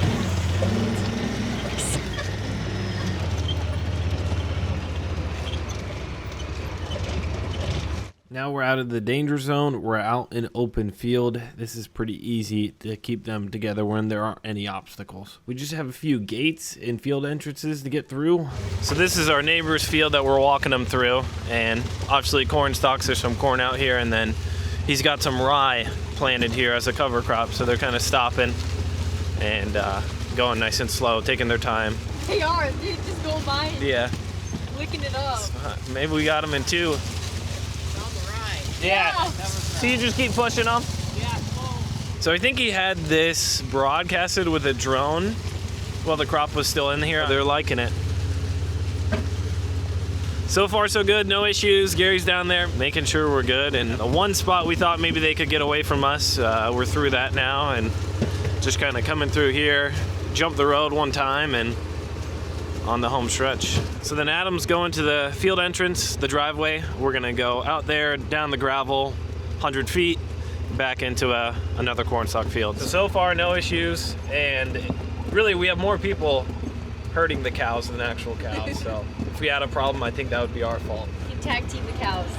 What kind of cover crop is this? Good question. It might be radishes. So then we just gotta shoot them through the gate. I think Gary's gonna make them turn right here.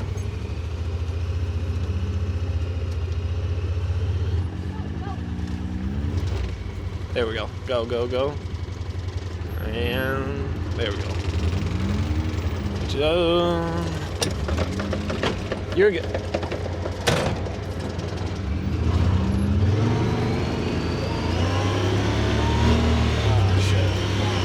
So we ended up missing our gate to go through. That's all right.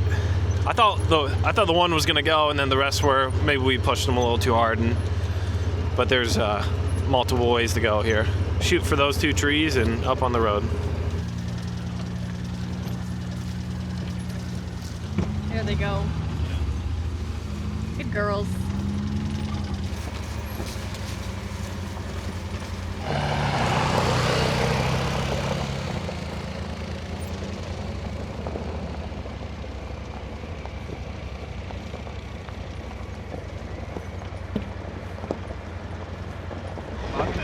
Yeah. Good idea. So I haven't had any problems yet. Now they're in this open field. Walk down and into the barn.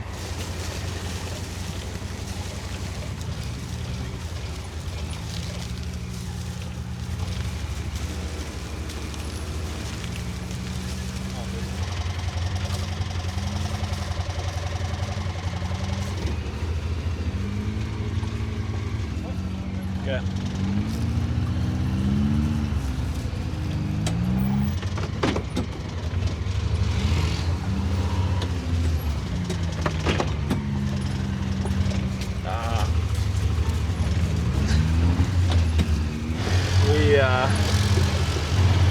They're getting a little riled up. We'll get them though.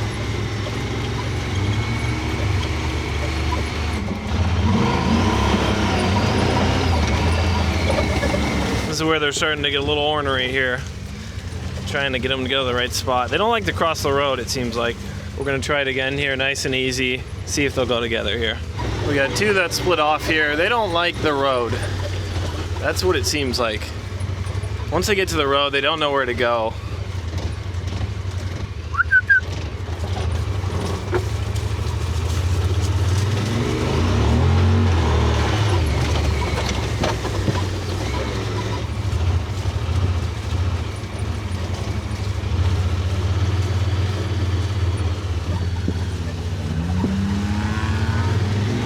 God, they don't.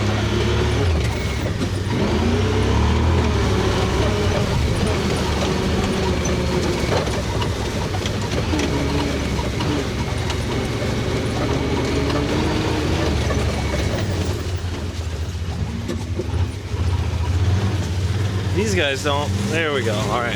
Get them to calm down. Going in the right direction. I wonder where the other 3. I wonder if they got them in already.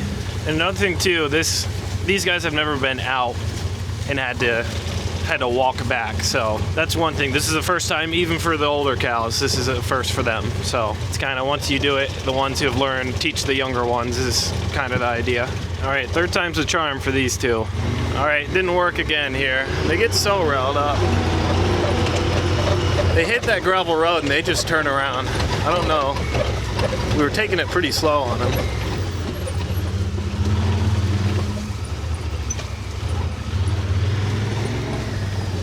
All right, 4th time's the charm. Just get the mom here closest to us going in the right direction. And the younger one follows, it seems.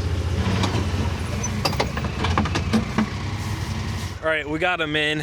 It took about 5 tries there. We went slow the first 3 times, and finally we had to get them in and kind of push them hard. It is now the middle of November here, and we have somewhat of a good day to spread. Ground is dry. We'll probably start to freeze up here next week or 2. So gonna be using my 40-20, and then I'm borrowing Adam's manure spreader here. So all this manure came from the cattle that we fed out over the last year, and we got Grant's 40-20 that we're running with a cab. And this composted a lot. It sat at Adam's place for a while, and then we trucked it over here and composted even more when we flipped it over. I wanted to get this done before the freeze, and there's some moisture in here. This is a pretty old manure spreader, couple holes in the floor. Everything should work good, and he said this bearing is going out, so.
All right, we'll see how that spreads here.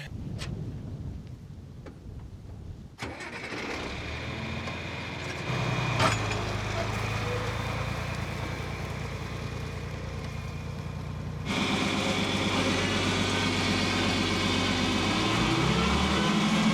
right, that's spreading pretty good there. And yeah, probably.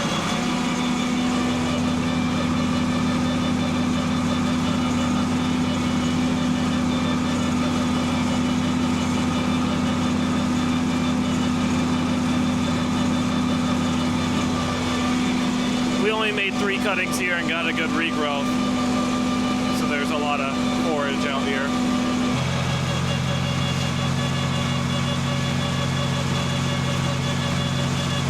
So I want to get some manure right up here. There's some sandier stuff, so.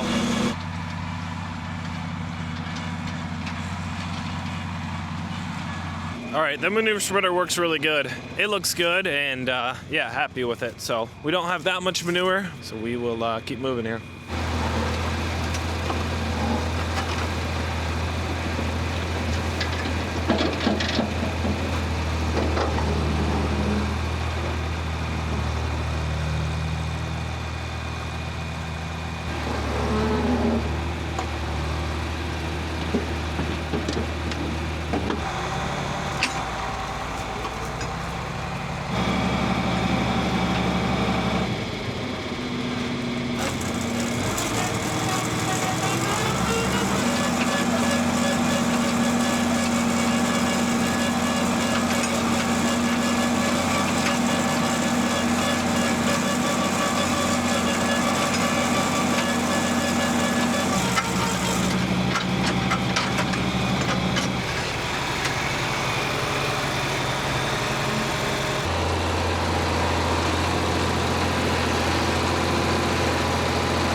We're third load in, everything's working great. So halfway down the field, turn around, come back.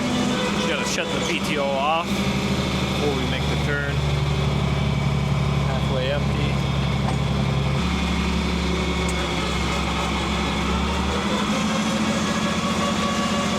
Going fourth gear.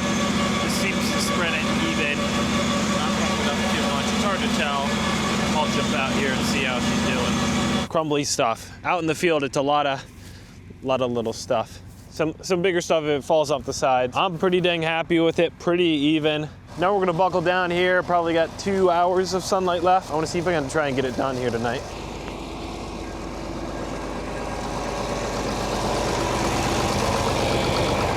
All right, we are getting another load. I already lost track of how many loads we've done.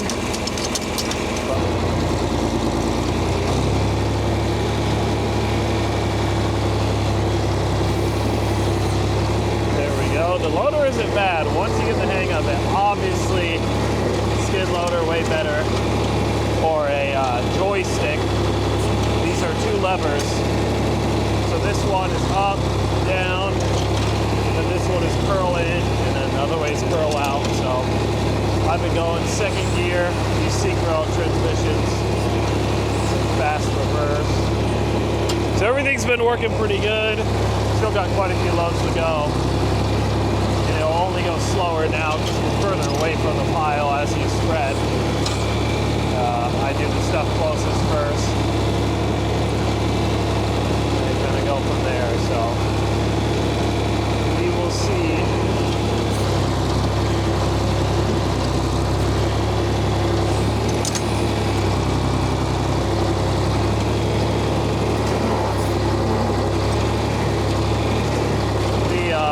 Clutch in this tractor was redone like 20 years ago or something, and so it's pretty smooth, but the transmission is kind of bad. The 1, 3, and one reverse, so the first group of gears, I'm not using those because they're pretty worn out. It's 50-50 if you even get it in reverse. So all right. We're starting to get, should have brought a shovel. Bucket's starting to get a little sticky with some wet stuff. All right. It's been pretty simple. I really don't start spreading until I get the spreader straight, and there we go. PTO's on. Sometimes I just eyeball it on where it should be. I can see the tracks from the last pass we did. And then newer pile, I'd say we're about halfway there. And then you just keep doing that back to back. Pretty simple.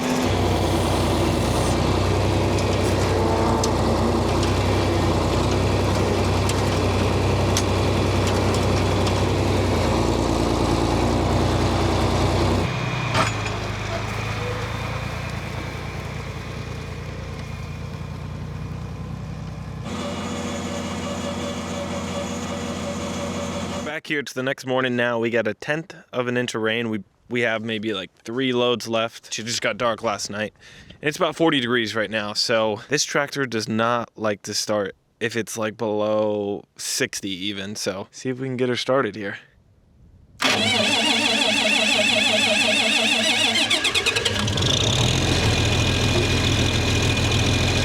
And Grant's tractor here starts up no problem. It's 20 degrees out. It'll crank even. There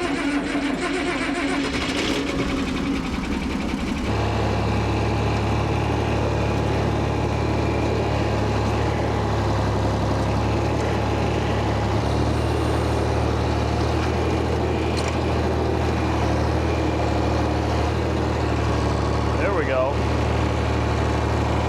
Oh, that came off just now, actually.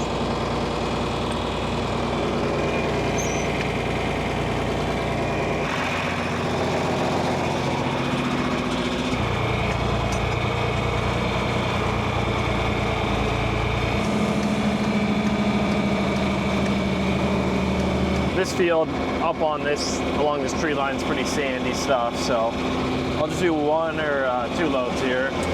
Working good, and watch out for some foxholes. There's a lot of holes on this field. Yeah, like there's a bunch. There's a huge one out there. So annoying. There's like 10 right here. Oh my God. That's crazy.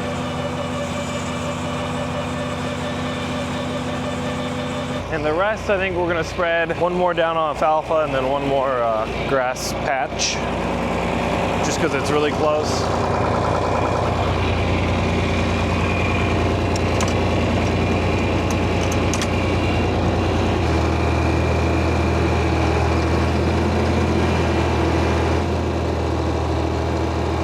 Uh-oh. Don't got any weight on me.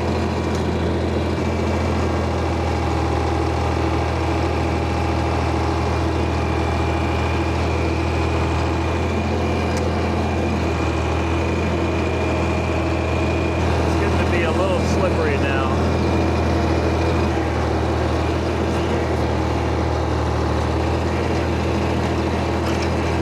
We're done with the spreader, bringing it back, getting it parked, and yeah, everything worked good.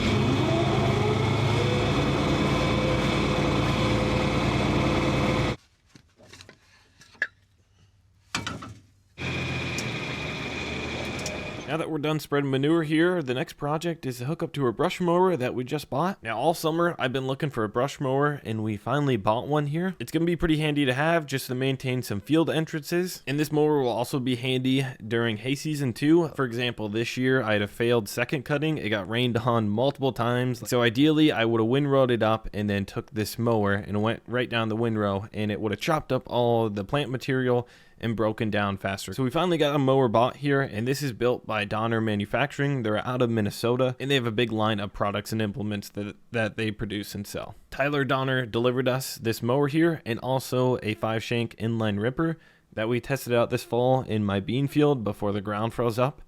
That worked out really good, and we solved some compaction spots. They have a website that I'll link below in the description to where you can check out everything that they manufacture. Now, before we could run the mower, with it being brand new, I put some gear oil in the gearboxes, cut down the PTO shaft to size. It was just a bit too long for a 40/20 to hook up correctly here. Then this is a 2-point hookup, which is kind of nice because it is 8 foot wide. It's a bit heavier and got the hydraulic hoses connected. So this mower has a hydraulic cylinder, so you can push it out away from the tractor, pretty much offset the mower a couple of feet. That's really handy and popular like in orchards, tree orchards, apple orchards, and this will be pretty handy for us along fence lines and near ditches. So now I got some weed patches we're gonna go knock out and mow, and along fence lines, keep things clean. It's mowing really good, and it's fairly quiet too, which is nice. So it's offset 2 feet that way right now.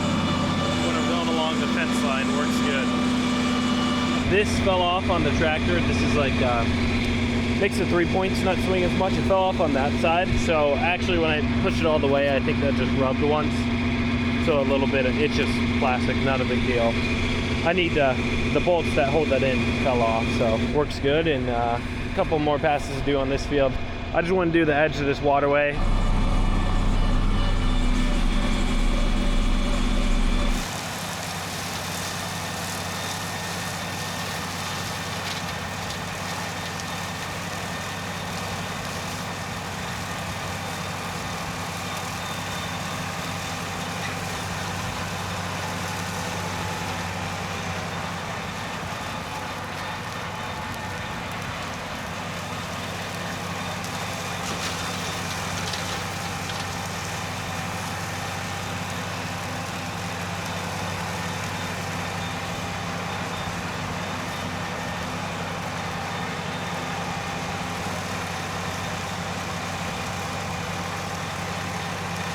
All right, our sway block here fell off this summer, and I want to put it back on because when we're mowing, it's super nice to have it on, and it keeps the 3-point in the mower from swinging so much. So I'm gonna throw that on. I think I got the right hardware, or enough of the right hardware, to make this work for now.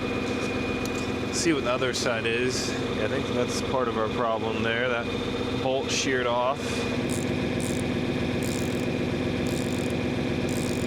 So we got a little square nut on the back side here, and we will suck it down. Gosh, there's nothing that's holding it up top. That's something wrong. this falling off made the 3-point, I guess, swing more. So I had for the mower, I wanted to, it was really annoying when I had the mower hooked up. And so having this on, I'm gonna put the mower back on after I'm done spreading manure right now.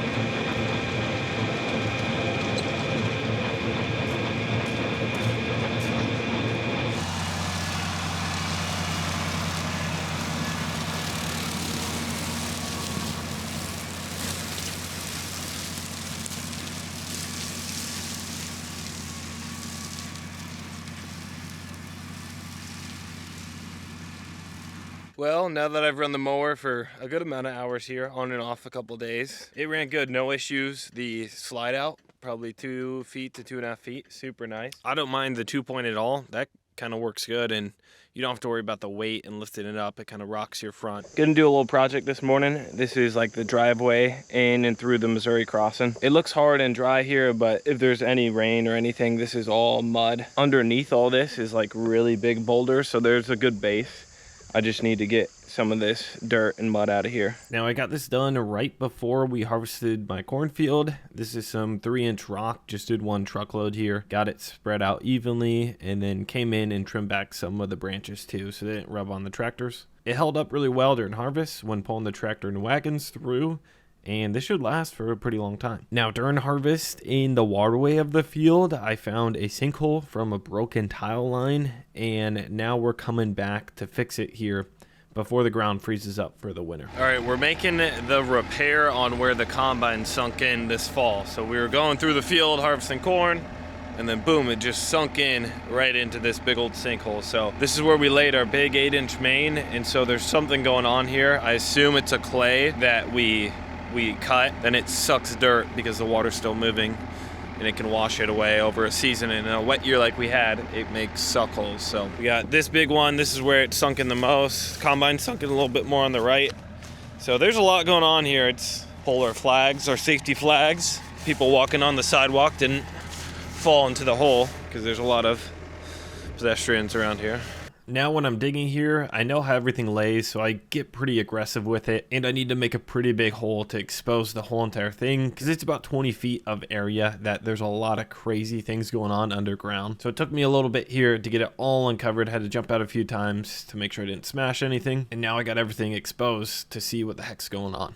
All right, this is a little confusing situation to describe. There's kind of 2 or 3 problems going on all in one spot, so I'm letting it drain down. It's supposed to rain here soon, so I'll either be back in a couple hours or tomorrow morning. It's the next day now. We got a 1/4 inch of rain. Well, here's the situation. 8-inch plastic main we laid last year. Right here we hit the clay and the plow dipped, and this is just sitting with water. I need to take this out and repair this section, and it keeps going, and that is where our plastic clay is. That thing's still moving some water. I assume there's some laterals that come and drain into it because we already connected to it up there, and I know that's working. So really what I should use is a Y. Unfortunately, I don't have an 8-inch Y, so we're gonna use the bottom of a intake. It's capped off here, so water should come, hit this, back up, go here. It's a little bit of a jerry rig, but it's gonna work. And then this is what I use to connect to 8-inch clays. It's a bit expensive, but when you're doing mains and stuff, it's nice to have the proper thing. So tape it up here, and then this slides right in it's designed for 8-inch clays, so they'll slide right in. So we're gonna start a wrestling match and see if I'll win. And like always, I always forget to bring my mud boots.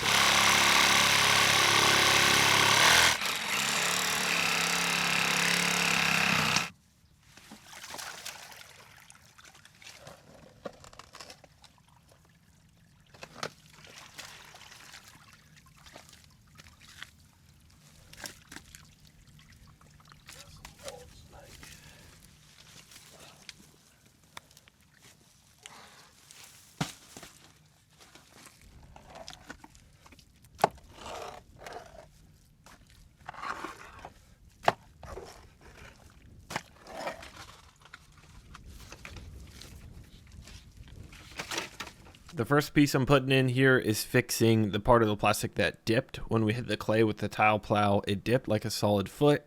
So pretty much just fixing that there, and then up the hill is where I'm connecting the old clay that still moves some water, because I think there's laterals coming in, back into this plastic. So everything is normal, no more sinkholes, getting it backfilled here by hand. I like to get like a solid 6 inches of dirt backfilled and stomped in with my feet before I backfill with the excavator. All right, we got her done. Started to rain a little bit here, and we'll get her backfilled, get out of here. I need to go pick up Grant soon. I think he's dropping the combine off at the shed.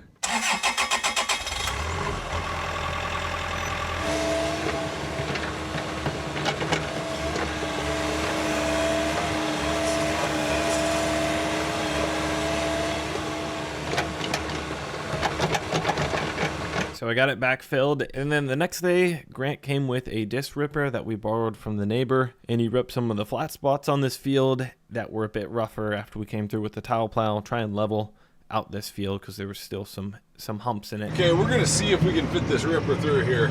This is gonna be tight. Thinking it's gonna work, but we'll see.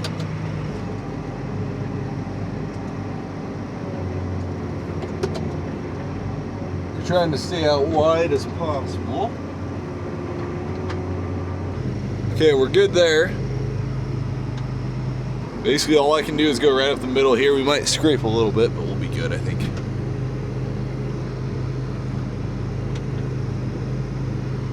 There we go. That worked. Unfold those wings there. We'll get her set up in the monitor here. We got a switch, create a new working width. We're gonna go 17 foot. We've got diff lock on. We're slipping pretty good though. It's working really nice. It is doing actually a really nice job. The front looks to be maybe a tad too aggressive, so we're definitely going to tip it back a little bit, make that adjustment. We can do that, and I think we'll be pretty set. It's just I'm having a hard time getting any traction. It's just a little greasy. All we're going to do is we're going to take this tool, and I'm going to just tilt this front here, and we should be good. That way this levels out here. So this should tilt the ripper back, lift the front up basically.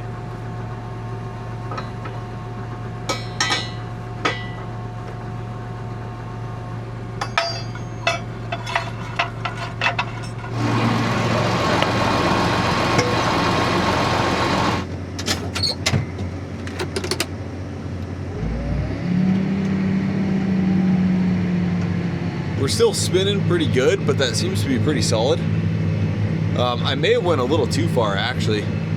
May need to take some PSI out of the tires a little bit. I did air them up this summer a little more. Got diff lock on, pretty much all we can do right now. So it is absolutely amazing how this area specifically on this farm sat so wet. Water would seep on the side hills, and just this year on the yield monitor, it's consistent across there. Wettest year on record, and after we tiled it, it's just consistent right across here.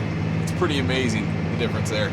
So on some of these hills where if we get really steep, I'm gonna lift up the ripper and we're just gonna hit it with the disc and break down a little bit of the residue and then come back in the springtime with a mulch fisher, level out those. But as long as we can get the majority of the field with the disc ripper, I'm fine lifting up across some of these hilly spots here. All right, Grant's slipping a little bit, so we're gonna see if we can see what we're running for PSI, maybe take a little air out here. They're good. We're running like 15 PSI in the tires, so, and it's weighted down a lot. And so the date is November 20th, so we're doing this somewhat late. We harvested fairly early, and these have had a lot of time to break down, so Year Devastators, it just kind of cracked it. This was high yield stuff too. This yeah. was like 280 before. That's kind of what it looks like. Also, we had cattle. 5 head grazed this for 40 days. They had to have done a little bit. And a lot of people said they don't run the Year Devastators or the stalk stompers because like the corn stalks blow. I didn't really notice. It didn't even break them off. If anything, it just kind of crimped them a little bit, laid them down, just kind of made it nice for harvest so you weren't running tires on monster stalks. And now if you had really weak stalks and it totally, like the first field that yielded 160 bushel, corn on corn, a crazy disease, the stalks were falling off. And then we came through the combine with those rollers, the Year Devastators, and then those would blow. But when we're running 200 plus bushel corn with good stock integrity, all you're doing is crimp them over. We are still rolling on tillage here. We're going, everything's going really good actually. We've got kind of a lot of hills. This is a hilly farm, so I do not want to rip this a lot at all. We're only doing it to level out tile lines, so I'm trying to stay away from some of the hillier portions and lifting up if we go down a big hill. Capolar 9 mile an hour can actually go 10 mile an hour, but there's so many hills and stuff that I'm going up and down, so kind of pulling her a little slower. Ripper's doing a really nice job, and we're not really slipping too bad at all. Now, we'll crank her up to 10. There we go. I usually can pull her about 6 miles an hour. I'm surprised of how well a job this Ripper does. When you get going fast, it does ridge a little bit in the middle, and I think I've got it as level as I can get, so I'm not going to really adjust it. It's okay if we have just a little bit ridge. That's fine. Yeah, we're rolling good here.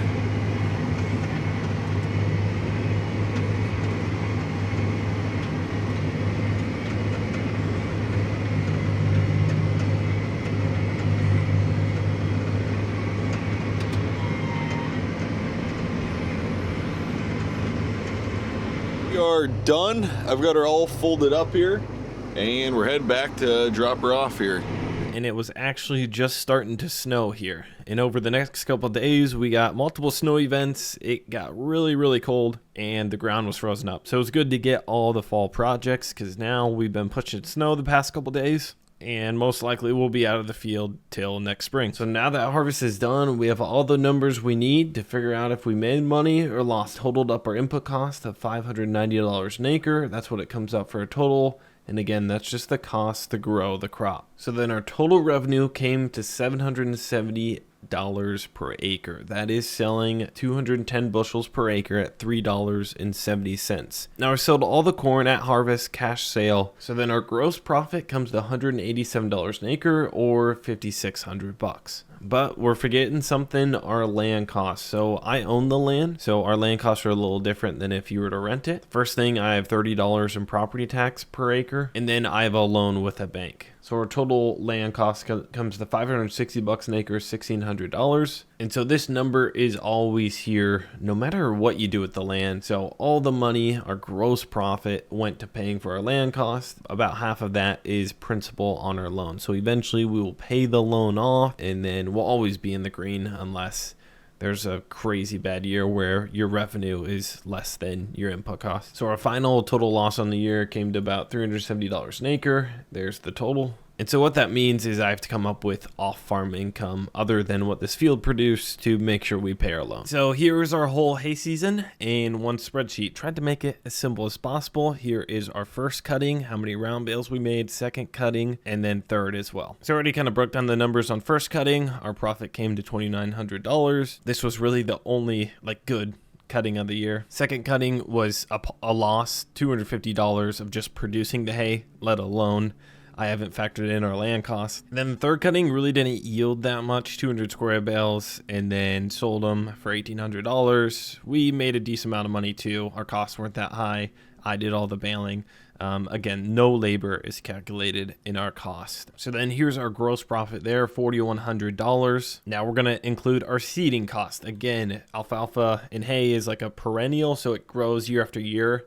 Ideally, we seed it. I seeded it in 2024. We'll get a good cutting in 25, 26, 27, and then probably put it back into corn in 28. That brings a gross profit of $195 an acre, but we have interest expense because I have a loan on the land, and then when you own the land, you have property tax. That comes to $348 an acre total between the two. So that puts us in the hole, $145 an acre. And then here's the sum on the side here. And then we have an equity payment on the loan, $220. So cash flow farming came to negative $365 an acre. Now this was probably one of the hardest years to make hay in central Iowa. We got I believe the most rain in the past 20-30 years. Also, my fields are not ideal. They're kind of like creek bottom fields with trees all around it, especially one.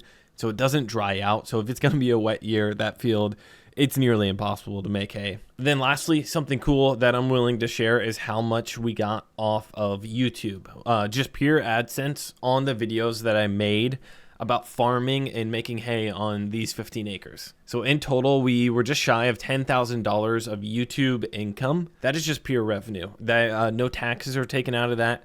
My time, labor, camera equipment, editing time, none of that is factored in. There's just pure AdSense revenue. You get paid. This video will make some money. And so that comes to $657 an acre. So if you factor that in, then we're making money farming. And we come out with a positive $4,300 if we factor in YouTube money. And our spreadsheet turned out pretty good. We'll go left from right. We have all the calves labeled here, all 5. This is the purchase price we paid per head. So the total comes to $9,600 in the starting weight of each calf. So they were around 650 pounds. And then we bought them again at $2.95 a pound for the feeder calves. Our total investment on cattle, we then fed them out. Here comes their final weights, what they would have weighed on the scale. Average finished weight of 1350. And then we have feeding costs. So for them to grow, they had to eat. They had to live in a building that I didn't own, and then Adam, 90% of the time, was the one there feeding, doing all the work. And we calculate the feeding cost at $1.20 per pound of gain. That brings our total for feeding to $4,224. If you add these two numbers invested, it comes to $13,800. That's the total amount of dollars we invested this year into raising cattle. Then when they go to be harvested, we get a hot carcass weight. This is kind of how you get a yield price. And then we sold it at $3.95 per pound, per carcass pound. That brings all of our sales on a per head basis. The highest one sold for right at $3,500, but our total revenue to $16,300. And then lastly, our profit. So the most profitable one came in at $637 per head, which is insane. And again, cattle prices went up a lot from when we bought the calves to when they were finished and we harvested them. We came out with a profit of just about $2,400 on the 5 head. I did factor in a 2% death loss. Now, obviously, we only have 5 calves here. That's just assuming if you raised 100 this year, that 2 of them would have died from sickness, from an injury, if they break their leg, if some lightning strikes. And then as simple as I can make it, we have our dollar invested. And then we have our dollar return, and our return on investment comes to our $2,300 number, or 17.2%. Just like when we were making hay, I made YouTube videos on our cattle operation here, and over the course of the year, it brought in $10,200 on YouTube ad revenue. So my conclusion on this chart was it was a good year to own cattle. From when we bought in January and sold in September, cattle prices went up a lot. On average, we made right at $480 a head. If you would have fed out 100 head, that would have came to $47,000. What I'm doing here with five head, it does kind of seem like a lot of dollar investment at $13,800 that you have to put into this. For context, for people who don't know, feeding out 5 calves is like working 30 minutes a week instead of 40 hours a week and expecting to make a living. So I just need to kind of put that context out there. Everything in context, I'm kind of spilling it all out there for you guys. Hopefully you enjoyed. Hit the like button, subscribe, and thank you guys for watching. All right, we got some snow, first snowfall of the year. So we got like 6-7 inches here. So hopefully in a day or two, we're gonna do some snowmobiling and stuff, and probably get the snowboard out, go behind snowmobile side by side, just mess around. This will be a snow day video. I got the 4020 plugged in, loaders on it. I plugged it in this morning. It's been going for probably solid 10 hours now. You can hear it cooking the coolant. It runs pretty hot. Instantly, I plugged it in, the snow on there melted. So we'll see if she starts. I've never had this plugged in before.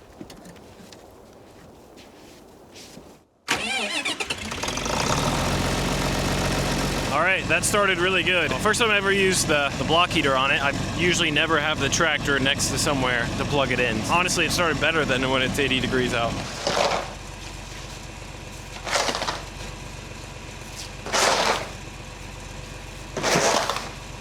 So it's supposed to get really windy overnight, like 25-mile-an-hour winds. And so I just want to get her done for the most part, and I waited till the sunset because it still was going to snow a little bit.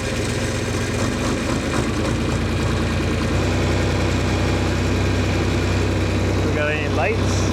Oh yeah, sweet. They haven't been working. Now they do. Let's see, what do we got? What do we got? What do we got? We got both lights and rear. Heck yeah. They have not been running. This is a good boy, good tractor, yes sir.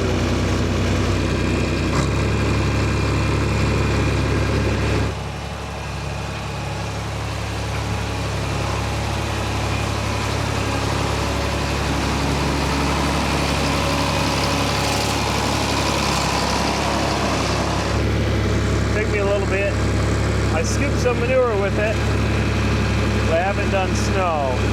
And this is gravel. Just get used to it.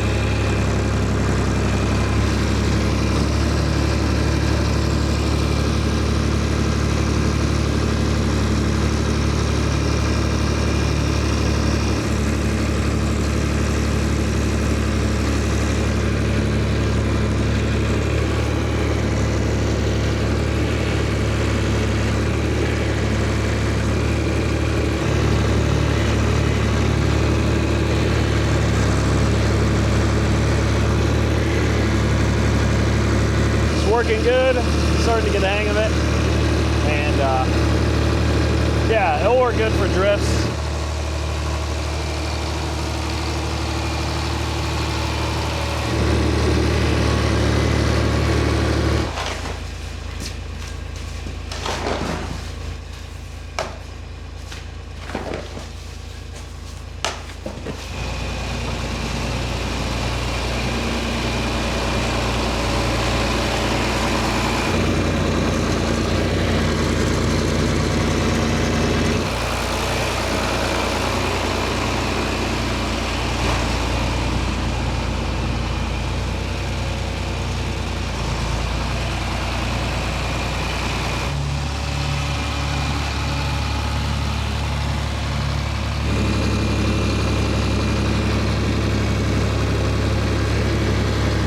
Things are going good, and we'll get after it now, go back and forth, small little lot, but I'm pretty happy with it. It doesn't dig in too bad, and it's gravel, so works good.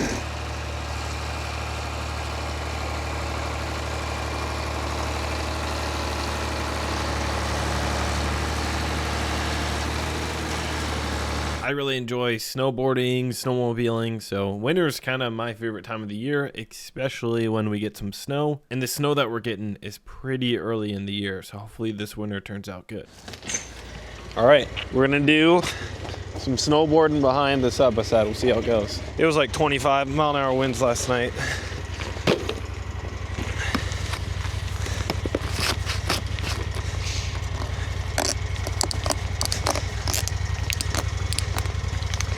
Here we go.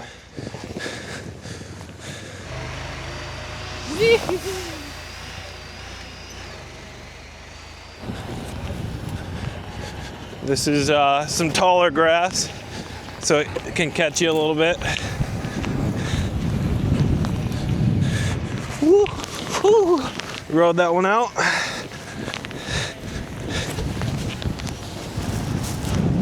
Ooh.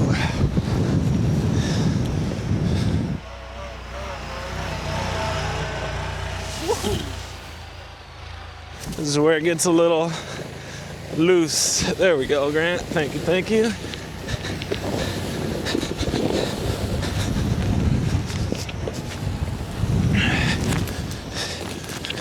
Woohoo! So down here it should be not as crusty.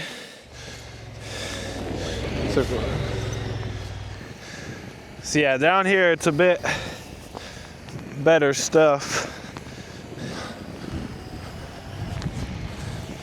Woohoo!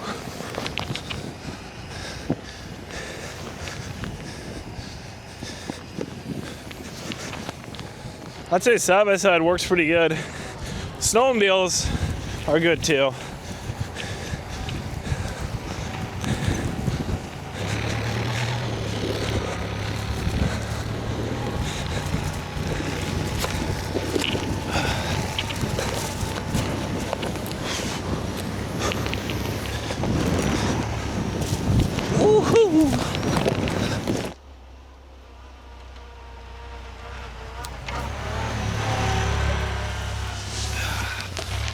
Cool part about this place is there's actually like some slope out here. So this is the steepest grade. You can actually like really snowboard. So we'll give this one a shot.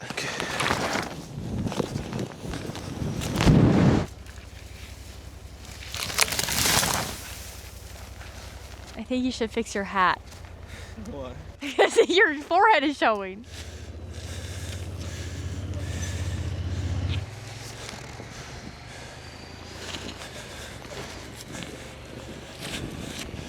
So this is like creek bottom. This will flood every like 10-20 years when we get a big rain. This was in 2019. We'd have been underwater right here.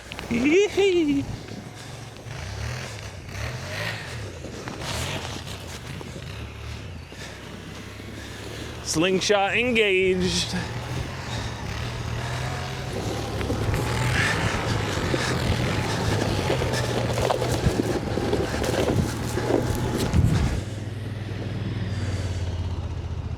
That worked out pretty good. I think we're gonna go snowmobiling in a couple days. We ended up going snowmobiling to finish off the year. So thank you guys for watching the year 3 video. Hopefully you appreciated like the context and the transparency I share behind getting started farming and the numbers and the economics. So if you enjoyed, hit the subscribe button and like this video as well. Always appreciate it. And then we're starting year 4 now.